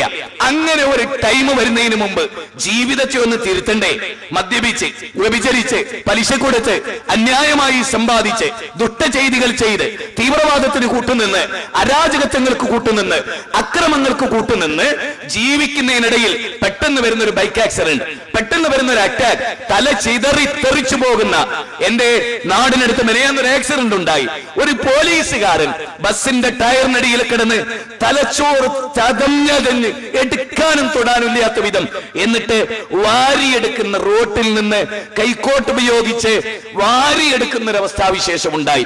സഹോദരങ്ങളെ, ഇതേതൊരു മനുഷ്യനും, എനിക്കും നിങ്ങൾക്കും, ഞാൻ ഇട്ടിരിക്കുന്ന ഈ ജുബ്ബയുടെ ബട്ടൺ ഞാൻ അയക്കുമെന്ന് പറയാൻ കഴിയില്ല. ആർക്കും കഴിയില്ല. ആരെവിടെ വെച്ച് എപ്പോഴും മരിക്കും എന്ന് ഒരാൾക്കും. ഭോഗങ്ങളെല്ലാം ക്ഷണപ്രഭാ ചഞ്ചലം വേഗേന നഷ്ടമായുസുമോർക്കന്നി എന്ന് ശ്രീരാമൻ ലക്ഷ്മണനോട് പറഞ്ഞ വാക്ക് കവി നമുക്ക് ഉദ്ധരിച്ചു തരുന്നുണ്ട്. എന്താണ് ആ വാക്ക്? ഹൈന്ദവരെ, എന്ത്? ഭോഗങ്ങളെല്ലാം ക്ഷണപ്രഭാ ചഞ്ചലം വേഗേന നഷ്ടമായുസുമോർക്കന്നി. നിന്റെ ആയുസ് അത് ഒരു മിന്നൽ പിണർ പോലെ നശിച്ചു പോകുന്നതാണ് നിനക്ക്, അല്ലേ? അതുകൊണ്ട് പുത്രമിത്ര കളത്രാദി സംഗമം എത്രയും ചഞ്ചലമായ സംഗമം. പുത്രൻ, മിത്രൻ, കുടുംബം, അച്ഛൻ, അമ്മ എന്നൊക്കെ പറയുന്നത് അതൊരു ക്ഷണപ്രഭാ ചഞ്ചലമാണ്. ചക്ഷുശ്രവണ ഗളസ്തമാം ദർദുരം, ഭക്ഷണത്തിന് അപേക്ഷിക്കുന്നപ്പോൾ കാലാഹിന പരിഗ്രസ്തമാം ലോകം ആലോല ചേതസ ഭോഗങ്ങൾ തൊടുന്നു. പാമ്പിന്റെ വായിൽ അകപ്പെട്ട തവള പിന്നെയും പ്രാണിക്കും മണ്ണിനും നാവ് നീട്ടുന്നത് പോലെ കാലാഹിന പരിഗ്രസ്തമാം ലോകം ആലോല ചേതസ ഭോഗങ്ങൾ തേടുന്നു. കാലമാകുന്ന പാമ്പിന്റെ വായിൽ അകപ്പെട്ട മനുഷ്യൻ സുഖങ്ങൾക്ക് തേടിക്കൊണ്ടിരിക്കുന്നു എന്ന ആ കവിവാക്യം നമ്മെ ഓർമ്മപ്പെടുത്തുന്ന ഒരു കാര്യമുണ്ട്. ബൽ തുസിറൂനൽ ഹയാത്തദ് ദുനിയ വൽആഖിറതു ഖൈറും വഅബ്ഖാ. ദുനിയാവിന് നിങ്ങൾ വലിയ പ്രാധാന്യം നൽകി വരാനിരിക്കുന്ന നിതാന്തമായ ആ മരണാനന്തര ജീവിതത്തെ നിങ്ങൾ മറന്നുപോയി. മഹാഭാരത യുദ്ധ സന്ദർഭത്തിൽ ശ്രീമദ് ഭഗവത്ഗീതയുടെ 18 അധ്യായമുള്ള ഗീതയുടെ 2-ാം അധ്യായം 37-ൽ അർജുനൻ പകച്ചു നിന്നപ്പോ യുദ്ധം ചെയ്യില്ല എന്ന് പറഞ്ഞു. എനിക്ക് വയ്യ കുടുംബക്കാരായിട്ട് ഏറ്റുമുട്ടാൻ, ഞാൻ അവരായിട്ട് വാളായിട്ട് മുട്ടില്ല, എനിക്ക് കഴിയില്ല. കർണൻ, കവചകുണ്ടലം അനുഗ്രഹമായി ലഭിച്ച കർണൻ, അശ്വത്ഥമാവ് ഒരു ഭാഗത്ത്, ദ്രോണാചാര്യർ ഒരു ഭാഗത്ത്, ഭീഷ്മാചാര്യർ ഒരു ഭാഗത്ത്. ഞാൻ അവരുമായി യുദ്ധം ചെയ്യില്ല കൃഷ്ണ എന്ന് പറഞ്ഞ് അർജുനൻ മാറി നിന്നപ്പോ ശ്രീകൃഷ്ണന്റെ ചോദ്യം, ഹതോവ പ്രാപ്സ്യസി സ്വർഗം ജിതോവ ഭോക്ഷ്യസി മഹീം തസ്മാദുത്തിഷ്ഠ കൗന്ദേയ യുദ്ധായ കൃതനിശ്ചയ. അല്ലയോ അർജുന, അല്ലയോ കുന്തിപുത്ര, ഹതോവ പ്രാപ്സ്യസി സ്വർഗം, നീ യുദ്ധത്ത് കൊല്ലപ്പെട്ട സ്വർഗത്ത് പോവും. അർജുന, ഈ യുദ്ധത്ത് കൊല്ലപ്പെട്ടാലേ നീ സ്വർഗത്ത് പോകുന്നു. പന്നിയായി ജനിക്കുന്നല്ല, നായയായി ജനിക്കുന്നല്ല, അല്ല ചണ്ടാളനായി ജനിക്കുന്നല്ല. തദിഹ രമണീയാം ശരണേ അഭ്യാസേ ഹയദ രമണീയാം യോനി അപദ്യോരൻ ബ്രാഹ്മണ യോനി വസുകര യോനി ഓ ചണ്ടാള യോനി എന്ന് പറഞ്ഞിട്ടുള്ള ഛന്ദോപനിഷത്ത് അത് പിന്നീട് കടത്തി കൂട്ടിയൻ. പന്നിയായും നായയായും പൂച്ചയായും ചണ്ടാലനായും ബ്രാഹ്മണനായും ഒക്കെ ജനിക്കുന്നു എന്നത് ഹിന്ദു മതഗ്രന്ഥത്തിന്റെ വിശ്വാസമല്ല. അത് പിൽക്കാലത്ത് പൗരോഹിത്യം കടത്തി കൂട്ടിയും. മനസ്സിലാക്കണം, മരണത്തിന് ശേഷം സ്വർഗവും നരകവുമാണുള്ളത്. വേദം, എല്ലാ വേദങ്ങളും പറഞ്ഞു. അഥവാ വേദം അവതരിപ്പിച്ചതിന്റെ ഒറിജിനാലിറ്റിയിൽ അത് ലോകത്ത് പഠിപ്പിച്ചത് നന്മ മാത്രമായിരുന്നു. പിന്നീട് മനുഷ്യന്റെ കൈകടത്തലുകൾ ഉണ്ടായി. മനുഷ്യന്റെ കൈകടത്തലുകൾ ഉണ്ടായപ്പോ അതിൽ ഒരുപാട് തിന്മകൾ കടന്നു വന്നു. അതിൽ എന്ത് വന്നു? ബൗദ്ധൈവത്വം കടന്നു വന്നു. നമുക്ക് ഏവർക്കും പരിശോധിക്കാവുന്ന ചില കാര്യങ്ങൾ ചുരുക്കി ചുരുക്കി പറയുകയാണ് ഞാൻ. ഓരോ പോയിന്റുകൾ നിങ്ങൾ അരിച്ചു പെറുക്കി എന്റെ പിന്നാലെ വരിക. സ്കലിത ബിന്ദുക്കൾക്കപ്പുറത്ത് പ്രമാണങ്ങളുടെ ഉന്നതമായ അകമ്പടിയോടെ അവതരിപ്പിക്കപ്പെടുന്ന ഈ കാര്യങ്ങളെ നിങ്ങൾ ശ്രദ്ധിച്ച് കേൾക്കണമെന്നാണ് ഞാൻ വീണ്ടും. ശ്രുമേ പരം വജ അർജുന, അർജുന ശ്രുമേ പരം വജ. അർജുന ശ്രദ്ധിച്ച് കേൾക്ക്, ഞാൻ പറയണേ നീ ശ്രദ്ധിച്ച് കേൾക്ക്. വത്സ സൗമിത്രേ കുമാര, നീ കേൾക്കണം മത്സരാദ്യം വെടിഞ്ഞെന്നുടെ വാക്കുകൾ. ലക്ഷ്മണ കോപിക്കല്ലേ, ഞാൻ പറയണൊന്ന് ശ്രദ്ധിച്ച് കേൾക്ക്, ഞാൻ പറയണൊന്ന് ശ്രദ്ധിച്ച് കേൾക്കടാ എന്ന് പറയുന്ന ഈ ഒരാശയം. അതുകൊണ്ട് നിങ്ങൾ ശ്രദ്ധിച്ചു കേൾക്കുക. നരവംശ ശാസ്ത്രജ്ഞന്മാരുടെ പഠന റിപ്പോർട്ട് അനുസരിച്ച് മനുഷ്യർ ഈ ഭൂമുഖത്ത് വരുന്നതിന് മുമ്പ് എല്ലാ മുസ്ലിങ്ങളും ശ്രദ്ധിക്കണം, എല്ലാ മുസ്ലിങ്ങളും ശ്രദ്ധിക്കണം. അത് മനുഷ്യർക്ക് വേണ്ടിയിട്ടുള്ളൊരു സംസാരം. ആർക്കെങ്കിലും ഇടയിൽ ശരിക്കും ശ്രദ്ധിക്കുക, ഓരോ ഓരോ ഓരോ വാക്കുകളും ശ്രദ്ധിക്കുക. മനുഷ്യൻ ഈ ഭൂമുഖത്ത്, ഇപ്പൊ ഇന്നലെ ട്രെയിനിൽ വെച്ച് SBTയുടെ മാനേജറെ കണ്ടു, ഒരു ക്രിസ്ത്യാനി. അദ്ദേഹവുമായി മതത്തെ കുറിച്ച് ഇങ്ങനെ സംസാരിച്ചു വന്ന കൂട്ടത്തിൽ ഈ വിഷയം ഞാൻ അദ്ദേഹത്തോട് ചോദിച്ചു. അദ്ദേഹത്തിന് ഒന്നും പറയാനില്ല, ആർക്കും ഒന്നും പറയാനില്ല. അതെന്താ ചോദ്യം? എല്ലാരും കേട്ടോളി, എല്ലാരും മനസ്സിലായിക്കോളി. ഈ ലോകത്ത് മനുഷ്യവാസം ഉണ്ടാകുന്നതിന് മുമ്പ് ഈ ചോദ്യങ്ങൾ ശരിക്കും ശ്രദ്ധിക്കണം. മനുഷ്യവാസം ഉണ്ടാകുന്നതിന് മുമ്പ് ആകാശല്ലേ? ഇല്ലേ? ഉണ്ടല്ലോ. ഭൂമിയില്ലേ? ഉണ്ട്. സാഗരങ്ങളില്ലേ? ഉണ്ട്. കാട്ടാറുകളില്ലേ? ഉണ്ട്. മനുഷ്യരല്ലാത്ത എല്ലാം ഇല്ലേ? ഉണ്ട്. എങ്കിൽ അന്ന് ക്ഷേത്രമുണ്ടോ? ഇല്ല. ദേവാലയുണ്ടോ? ഇല്ല. ചർച്ചുണ്ടോ? സിനഗോഗിലുണ്ടോ? ഇല്ല. പള്ളിയുണ്ടോ? ഇല്ല. വിഗ്രഹങ്ങളുണ്ടോ? ഇല്ല. ഖബറാരാധന ഉണ്ടോ? ഇല്ല. ഒന്നുമില്ല, ഒന്നുമില്ല. പിന്നെ മനുഷ്യൻ പോലും ഇല്ല. എങ്കിൽ ഇസ്ലാം മനുഷ്യരോട് ചോദിക്കുന്നൊരു ചോദ്യം, മനുഷ്യൻ ഈ ഭൂമുഖത്തുണ്ടാകുന്നതിന് മുമ്പ് ആകാശത്തെ സൃഷ്ടിച്ച് സംവിധാനിച്ച ആ ശക്തി ആരാ? എങ്ങനെ? 80 വയസ്സുള്ള ദൈവത്തെ അല്ലട്ടോ ഇസ്ലാം പരിചയപ്പെടുത്തി. 82ാമത്തെ വയസ്സിൽ മരിച്ചു എന്ന ദൈവത്തെയുമല്ല, 62-ൽ മരിക്കാൻ സാധ്യതയുള്ള ദൈവത്തെയുമല്ല. പിന്നെയോ ശരിക്കും പഠിക്കണം, അല്ലെങ്കിൽ അബദ്ധത്ത് പോയി പെടും. അതെന്താ? മരിച്ച ദൈവത്തിന് വയസ്സ് 80, ദൈവത്തിന്റെ ഭക്തന് 90. ഞാൻ വെറുതെ പറഞ്ഞല്ല. VR കൃഷ്ണ അയ്യർ പുട്ടപ്പർത്തിയിലെ സായിബാബയുമായി നടന്നിട്ടുള്ള ടോക്കിൽ, സംസാരത്തിൽ VR കൃഷ്ണ അയ്യർ പറഞ്ഞു, അങ്ങൊന്ന് എന്റെ മുമ്പിൽ ഉണ്ടാകുമ്പോൾ അങ്ങ് എന്റെ രക്ഷകനാണ്, എന്നാൽ എന്റെ പിന്നിലൂടെ ഒരു അക്രമം ഉണ്ടായാൽ ആരാണ് എന്നെ സഹായിക്കാൻ? സായിബാബ പറഞ്ഞത്രേ. VR കൃഷ്ണ അയ്യർ എഴുതിയതാണ്, മാതൃഭൂമിയിലെ ലേഖനമാണ്. സായിബാബ മരിച്ചതിന്റെ പിറ്റേ ദിവസം. കേൾക്കണം, എന്റെ വകയല്ല. നിങ്ങളൊക്കെ ഓർക്കണുണ്ടാവും, നിങ്ങളൊക്കെ ഓർക്കണുണ്ടാവും. VR കൃഷ്ണ അയ്യർ ആരാ? അത് ഞാൻ പറയണ്ടല്ലോ. VR കൃഷ്ണ അയ്യരോട് അന്ന് സ്വാമിജി പറഞ്ഞത്രേ, നിങ്ങളുടെ മുമ്പിലും നിങ്ങളുടെ പിന്നിലും നിങ്ങളുടെ മുന്നിലും നിങ്ങളുടെ ഇടതുഭാഗത്തും നിങ്ങളുടെ വലതുഭാഗത്തും ഞാനുണ്ടാവും എപ്പോഴും. ഇത് ആരാ എഴുതുന്നത്? ഇത് ഈ മനുഷ്യൻ മരിച്ചിട്ട് അതിന് ശേഷം വീണ്ടും VR കൃഷ്ണ അയ്യർ എഴുതുകയാണ്. ഏയ്, എന്റെ മുന്നിലും പിന്നിലും ഉണ്ടാവും എന്നിട്ട് ആരാണോ പറഞ്ഞത് അയാൾ മരിച്ചു, ആരോടാണോ പറഞ്ഞത് അയാൾ ജീവിച്ചിരിക്കുന്നു. ഇതൊരു പുതുമ, ഇതെന്തൊരു പുതുമ മനുഷ്യരെ. അതുകൊണ്ട് ഇസ്ലാം ലോകത്തെ പരിചയപ്പെടുത്തുന്ന ഒരു പ്രധാന കാര്യം എന്താ? ഇപ്പൊ മുക്കത്തൊരു തങ്ങളുണ്ട്, മുസ്ലിങ്ങളിലെ ചില ആളുകൾ പോയി മുക്കം തങ്ങൾ മരിക്കൂലേ? മരിക്കും. പിന്നെ എങ്ങോട്ടാ പോവുക? പിന്നെ മൂപ്പരെ കബറിലേക്ക് അല്ലേ? അല്ലേ? എന്നാൽ ഇസ്ലാം പരിചയപ്പെടുത്തിയ അള്ളാഹിനെ പറ്റി പറയുന്നതിനെന്ത്? അല്ലാഹു ലാ ഇലാഹ ഇല്ലാ ഹുവൽ ഹയ്യുൽ ഖയ്യൂം. അല്ലാഹു ആരാ? എന്നെന്നും ജീവിച്ചിരിക്കുന്നവൻ. ഈ സമ്മേളനം ഇവിടുന്ന് കഴിഞ്ഞ് നടുവട്ടത്തുനിന്ന് റോട്ടിലേക്ക് കയറുമ്പോ, ഹലോ ആരാ? ബഷീറല്ലേ? നീ അറിഞ്ഞോ അല്ലാഹു 8 മണിക്ക് മരിച്ചു എന്നൊരു വാർത്ത ഉണ്ടാവോ? അള്ളാഹിനെ കുറിച്ച് ഉണ്ടാവോ? ആ അള്ളാഹുവിലേക്കാണ് ഞങ്ങൾ നിങ്ങളെ ക്ഷണിക്കുന്നത്, ഒരിക്കലും മരിക്കാത്ത ലോകത്തിന്റെ സിട്ടാവിലേക്ക്. എങ്ങനെ മനുഷ്യവാസം ഉണ്ടാകുന്നതിന് മുമ്പ് റബ്ബുസ്സമാവാതി വൽ അർദ്, അതാണ് ഞങ്ങൾ പറയുന്ന, അതാണ് ആകാശവും ഭൂമിയും ഉണ്ടാക്കിയ റബ്ബ്. അങ്ങനെയാണോ? ശ്രീകൃഷ്ണൻ അതാണോ? ശ്രീരാമൻ അതാണോ? യേശു ക്രിസ്തു അതാണോ? വേളാങ്കണ്ണി മാതാവ് അതാണോ? പിശാരിക്കാവിലമ്മ അതാണോ? ഓച്ചിറയിലെ ഭീമ ഉമ്മിച്ച അതാണോ? ആണോ? മമ്പർത്തങ്ങൾ അതാണോ? ആണോ? ലോകത്തെ സൃഷ്ടിച്ച സൃഷ്ടാക്കളാണോ? സൃഷ്ടാവാണോ അവർ? അല്ല, സൃഷ്ടികളാണ്. ആണല്ലോ. എങ്കിൽ സൃഷ്ടികളെ ആരാധിക്കുന്നിടത്തുനിന്ന് സൃഷ്ടാവിനെ ആരാധിക്കുന്നതിലേക്കുള്ള ഈ ക്ഷണത്തെ നിങ്ങൾക്ക് എങ്ങനെ നിരസിക്കാൻ സാധിക്കും? സൃഷ്ടാവിലേക്ക് മാനവരാശിയെ ക്ഷണിക്കുന്ന ഈ ക്ഷണം ഹിന്ദുവിന്റെ ദൈവത്തിലേക്കല്ല, മുസ്ലിമിന്റെ ദൈവത്തിൽ, മനുഷ്യകുലത്തിന്റെ ദൈവത്തിലേക്ക്. കണ്ടോ? ഇസ്ലാം ദൈവത്തെ പരിചയപ്പെടുത്തി. 2 വാചകങ്ങൾ ഞാൻ ഉദ്ധരിക്കാം. അലം തറ അന്നല്ലാഹ യസ്ജുദു ലഹു മൻ ഫിസ് സമാവാതി വമൻ ഫിൽ അർദ് വശംസു വൽ ഖമറു വൻ നുജൂമു വൽ ജിബാലു വസ്സജറു വദ്ദവാബ് വകസീറുൻ മിനൻ നാസ്. ഖുർആനിലെ 22-ാം അധ്യായം സൂറത്ത് ഹജ്ജ് 18-ാമത്തെ വാചകം. എങ്ങനെ? സൂറത്ത് ഹജ്ജ് 18-ാമത്തെ 22-ാം അധ്യായം സൂറത്ത് ഹജ്ജ് 18-ാമത്തെ വാചകം. അലം തറ, അവർ കാണുന്നില്ലേ? മനുഷ്യർ കാണുന്നില്ലേ? അലം തറ അന്നല്ലാഹ യസ്ജുദു ലഹു മൻ ഫിസ് സമാവാതി വമൻ ഫിൽ അർദ്, ആകാശ ഭൂമികളിലുള്ളതെല്ലാം അല്ലാഹുവിന് പ്രണാമമർപ്പിക്കുന്നത് അവർ കാണുന്നില്ലേ? ആകാശങ്ങളിലും ഭൂമിയിലും അതിനിടയിലുമുള്ള സകല വസ്തുക്കളും ദൈവത്തിന് പ്രണാമം നിർവഹിക്കുന്നവർ കാണുന്നില്ലേ? വശംസു സൂര്യൻ, വൽ ഖമറു ചന്ദ്രൻ, വൻ നുജൂമു നക്ഷത്രങ്ങൾ, വൽ ജിബാലു പർവ്വതങ്ങൾ, വസ്സജറു മരങ്ങൾ, വദ്ദവാബ് ജന്തുക്കൾ. കണ്ടോ? എന്തൊക്കെ? പർവ്വതങ്ങൾ ദൈവത്തെ ആരാധിക്കുന്നു, സൂര്യചന്ദ്രാദികൾ ദൈവത്തെ ആരാധിക്കുന്നു, എല്ലാ ജീവവർഗങ്ങളും അള്ളാഹുവിനെ ആരാധിക്കുന്നു. എന്റെ പ്രിയപ്പെട്ടവരെ, ഇവിടെ വിശുദ്ധ ഖുർആൻ പറയുന്നത് എന്താണ്?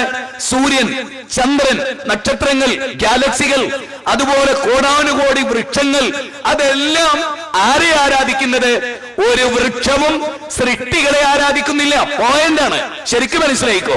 ഒരു വൃക്ഷവും പ്രവാചകന്മാരെ ആരാധിച്ചിട്ടില്ല. ഇല്ല. ഒരു മൃഗവും ഒരു പശുവും ഒരു എലിയും മനുഷ്യനെ ആരാധിച്ചിട്ടില്ല. എന്നാൽ മനുഷ്യൻ എന്ന മഹാബുദ്ധിജീവി എലിയെ ആരാധിക്കുന്നു, പാമ്പിനെ ആരാധിക്കുന്നു.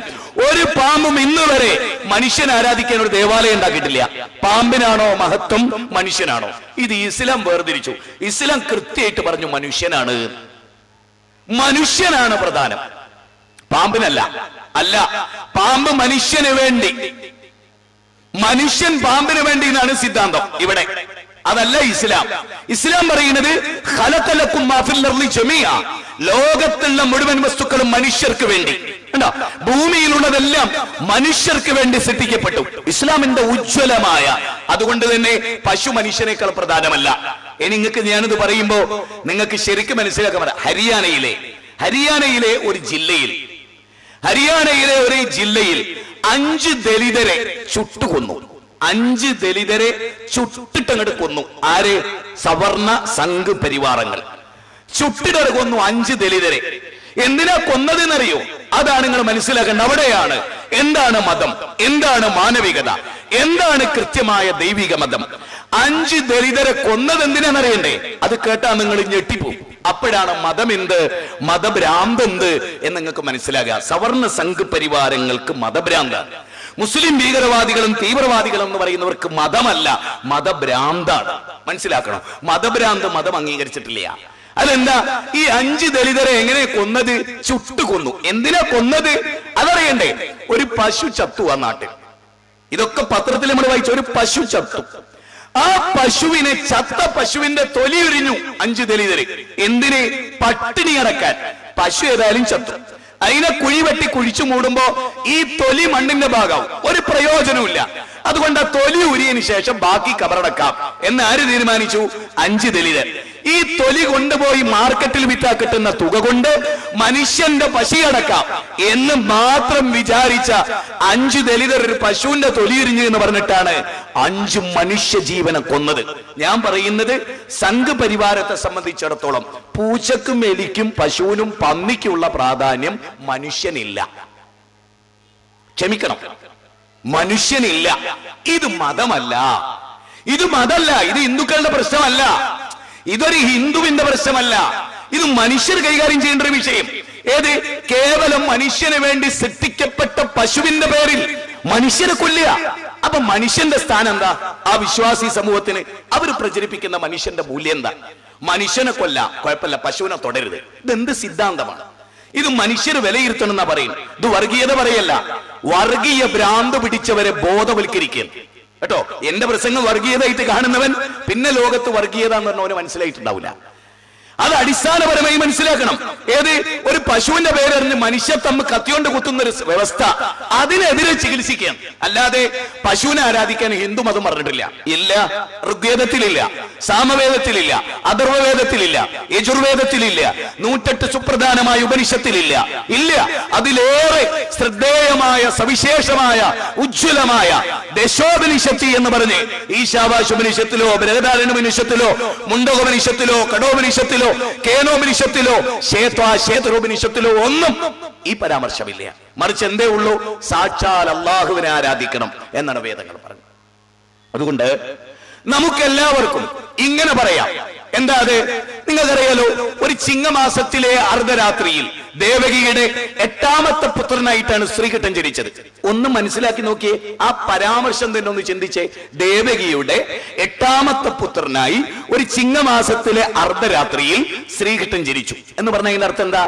അന്ന് രാത്രി സ്റ്റാർട്ട് ചെയ്തിട്ട് അർദ്ധരാത്രി വരെ ആ രാത്രി ഇങ്ങനെ പ്രയാണം ചെയ്യിച്ചു കൊണ്ടുപോയൊരു ശക്തിയില്ലേ, അത് ശ്രീകൃഷ്ണൻ അല്ല എന്നുറപ്പ്. കാരണം ശ്രീകൃഷ്ണൻ ജനിച്ചിട്ടുണ്ടല്ലേ, അല്ലേ? അപ്പൊ പിന്നെ ആരാണ്? ആ ശ്രീകൃഷ്ണൻ ജനിക്കുന്നതിന് മുമ്പ് 7 മക്കളുണ്ടായി എന്ന് പറയുന്നു. ആ 7 മക്കളെ ആര് സൃഷ്ടിച്ചു? ദേവകിയുടെ ഗർഭപാത്രത്തിൽ ശ്രീകൃഷ്ണൻ ജനിക്കുന്നതിന് മുമ്പുള്ള ഈ 7 മക്കളെ ആര് വളർത്തി? ആ വളർത്തിയ ശക്തി ആരാ? അങ്ങനെ ഒരു സംഭവം ഉണ്ടെങ്കിൽ ആ ശക്തി സാക്ഷാൽ പടച്ചതമ്പുരാൻ, അല്ലേ? കന്യാമറിയമിന്റെ ഗർഭപാത്രത്തിൽ യേശുക്രിസ്തുവിനെ വളർത്തിയ സാക്ഷാൽ പടച്ചതമ്പുരാൻ. നമ്മൾ പറയുന്നേ 2000 കൊല്ലങ്ങൾക്ക് മുമ്പുള്ള വിശ്വാസമല്ല. ലോകമുണ്ടാകുന്നതിന് മുമ്പ് ഈ ലോകത്തെ സംവിധാനിച്ച ആ സാക്ഷാൽ അല്ലാഹു, പ്രപഞ്ചത്തിന്റെ നാഥൻ, അവൻ ആരാധിക്കണം എന്നാണ് ഇസ്ലാം പറയുന്നത്. ഇത് വർഗീയതയല്ല, ഇത് വിഭാഗീയതയല്ല. നിങ്ങൾ ആലോചിച്ച് നോക്കേ, ഈ സദസ് ഇങ്ങനെ കൂടുന്നിടത്ത് ഒരാള് ഇവിടെ ഫ്രണ്ടിലെ ഈ 5 കസേരയിൽ 5 പ്രാർത്ഥനകൾ മുടങ്ങുന്നു. നിങ്ങൾ സങ്കല്പിക്കുക. അതിലൊന്ന് ഇങ്ങനെയാണ്: ഗുരുവായൂരപ്പ രക്ഷിക്കണയൻ, ഒരു പ്രാർത്ഥന. ഒരു പ്രാർത്ഥന വേളാങ്കണ്ണി മാതാവേ കാക്കണയൻ. ഒരു പ്രാർത്ഥന പിശാരിക്കാവിലമ്മയെ രക്ഷിക്കണയൻ. ഒരു പ്രാർത്ഥന ഉള്ളാളന്തങ്ങളെ മമ്പറന്തങ്ങളെ വൈദീശയെ എക്സെട്ര ഞങ്ങളെ കാക്കണേ എന്നൊരു പ്രാർത്ഥന. അതിന്റെ തൊട്ടപ്പുറത്ത് 5ാമത്തെ മനുഷ്യൻ. ഈ പ്രാർത്ഥിക്കുന്നവരെയും ലോകത്തുള്ള മുഴുവൻ മനുഷ്യരെയും സൃഷ്ടിച്ച മനുഷ്യരുടെ ദൈവമേ സഹായിക്കണേ. ഇതിലേതാണ് മാനവികം? ഇതിലേതാണ് വർഗീയതയില്ലാത്തത്? ഇതിലേതാണ് മനുഷ്യന് സ്വീകരിക്കാൻ പ്രോജ്വലമായത്? മനുഷ്യരുടെ ദൈവമേ എന്ന് വിളിച്ചു പ്രാർത്ഥിച്ച വ്യക്തിയുടെ പ്രാർത്ഥന. അതാണ് വിശുദ്ധ ഖുർആനിലെ ഏറ്റവും ഒടുവിലത്തെ അധ്യായം. ഏറ്റവും ഒടുവിലത്തെ അധ്യായം അന്നാസ്, മാസ്, പീപ്പിൾ, മനുഷ്യർ. എത്ര വ്യക്തമാണ് മനുഷ്യർ. ആ പ്രാർത്ഥന തന്നെ ഒന്ന് നോക്കിയേ. കുൽ അഊദു ബി റബ്ബിന്നാസ്, റബ്ബിന്നാസ്, ജനങ്ങളുടെ രക്ഷിതാവായ സാക്ഷാൽ അല്ലാഹുവേ നിന്നോട് ഞാൻ അഭയം തേടുന്നു. ജനങ്ങളുടെ രക്ഷിതാവായ സാക്ഷാൽ അല്ലാഹുവേ ഞാൻ നിന്നോട് അഭയം തേടുന്നു. മലിക്കിന്നാസ്, ജനങ്ങളുടെ രാജാതിരാജൻ. ഇലാഹിന്നാസ്, ജനങ്ങളുടെ ആരാധ്യൻ. ഇങ്ങനെ വിശ്വസിക്കാൻ പഠിപ്പിക്കപ്പെട്ട വേദഗ്രന്ഥം അത് വർഗീയതയുടെ വേദഗ്രന്ഥമാണോ? അത് വിഭാഗീയതയുടെ വേദഗ്രന്ഥമാണോ?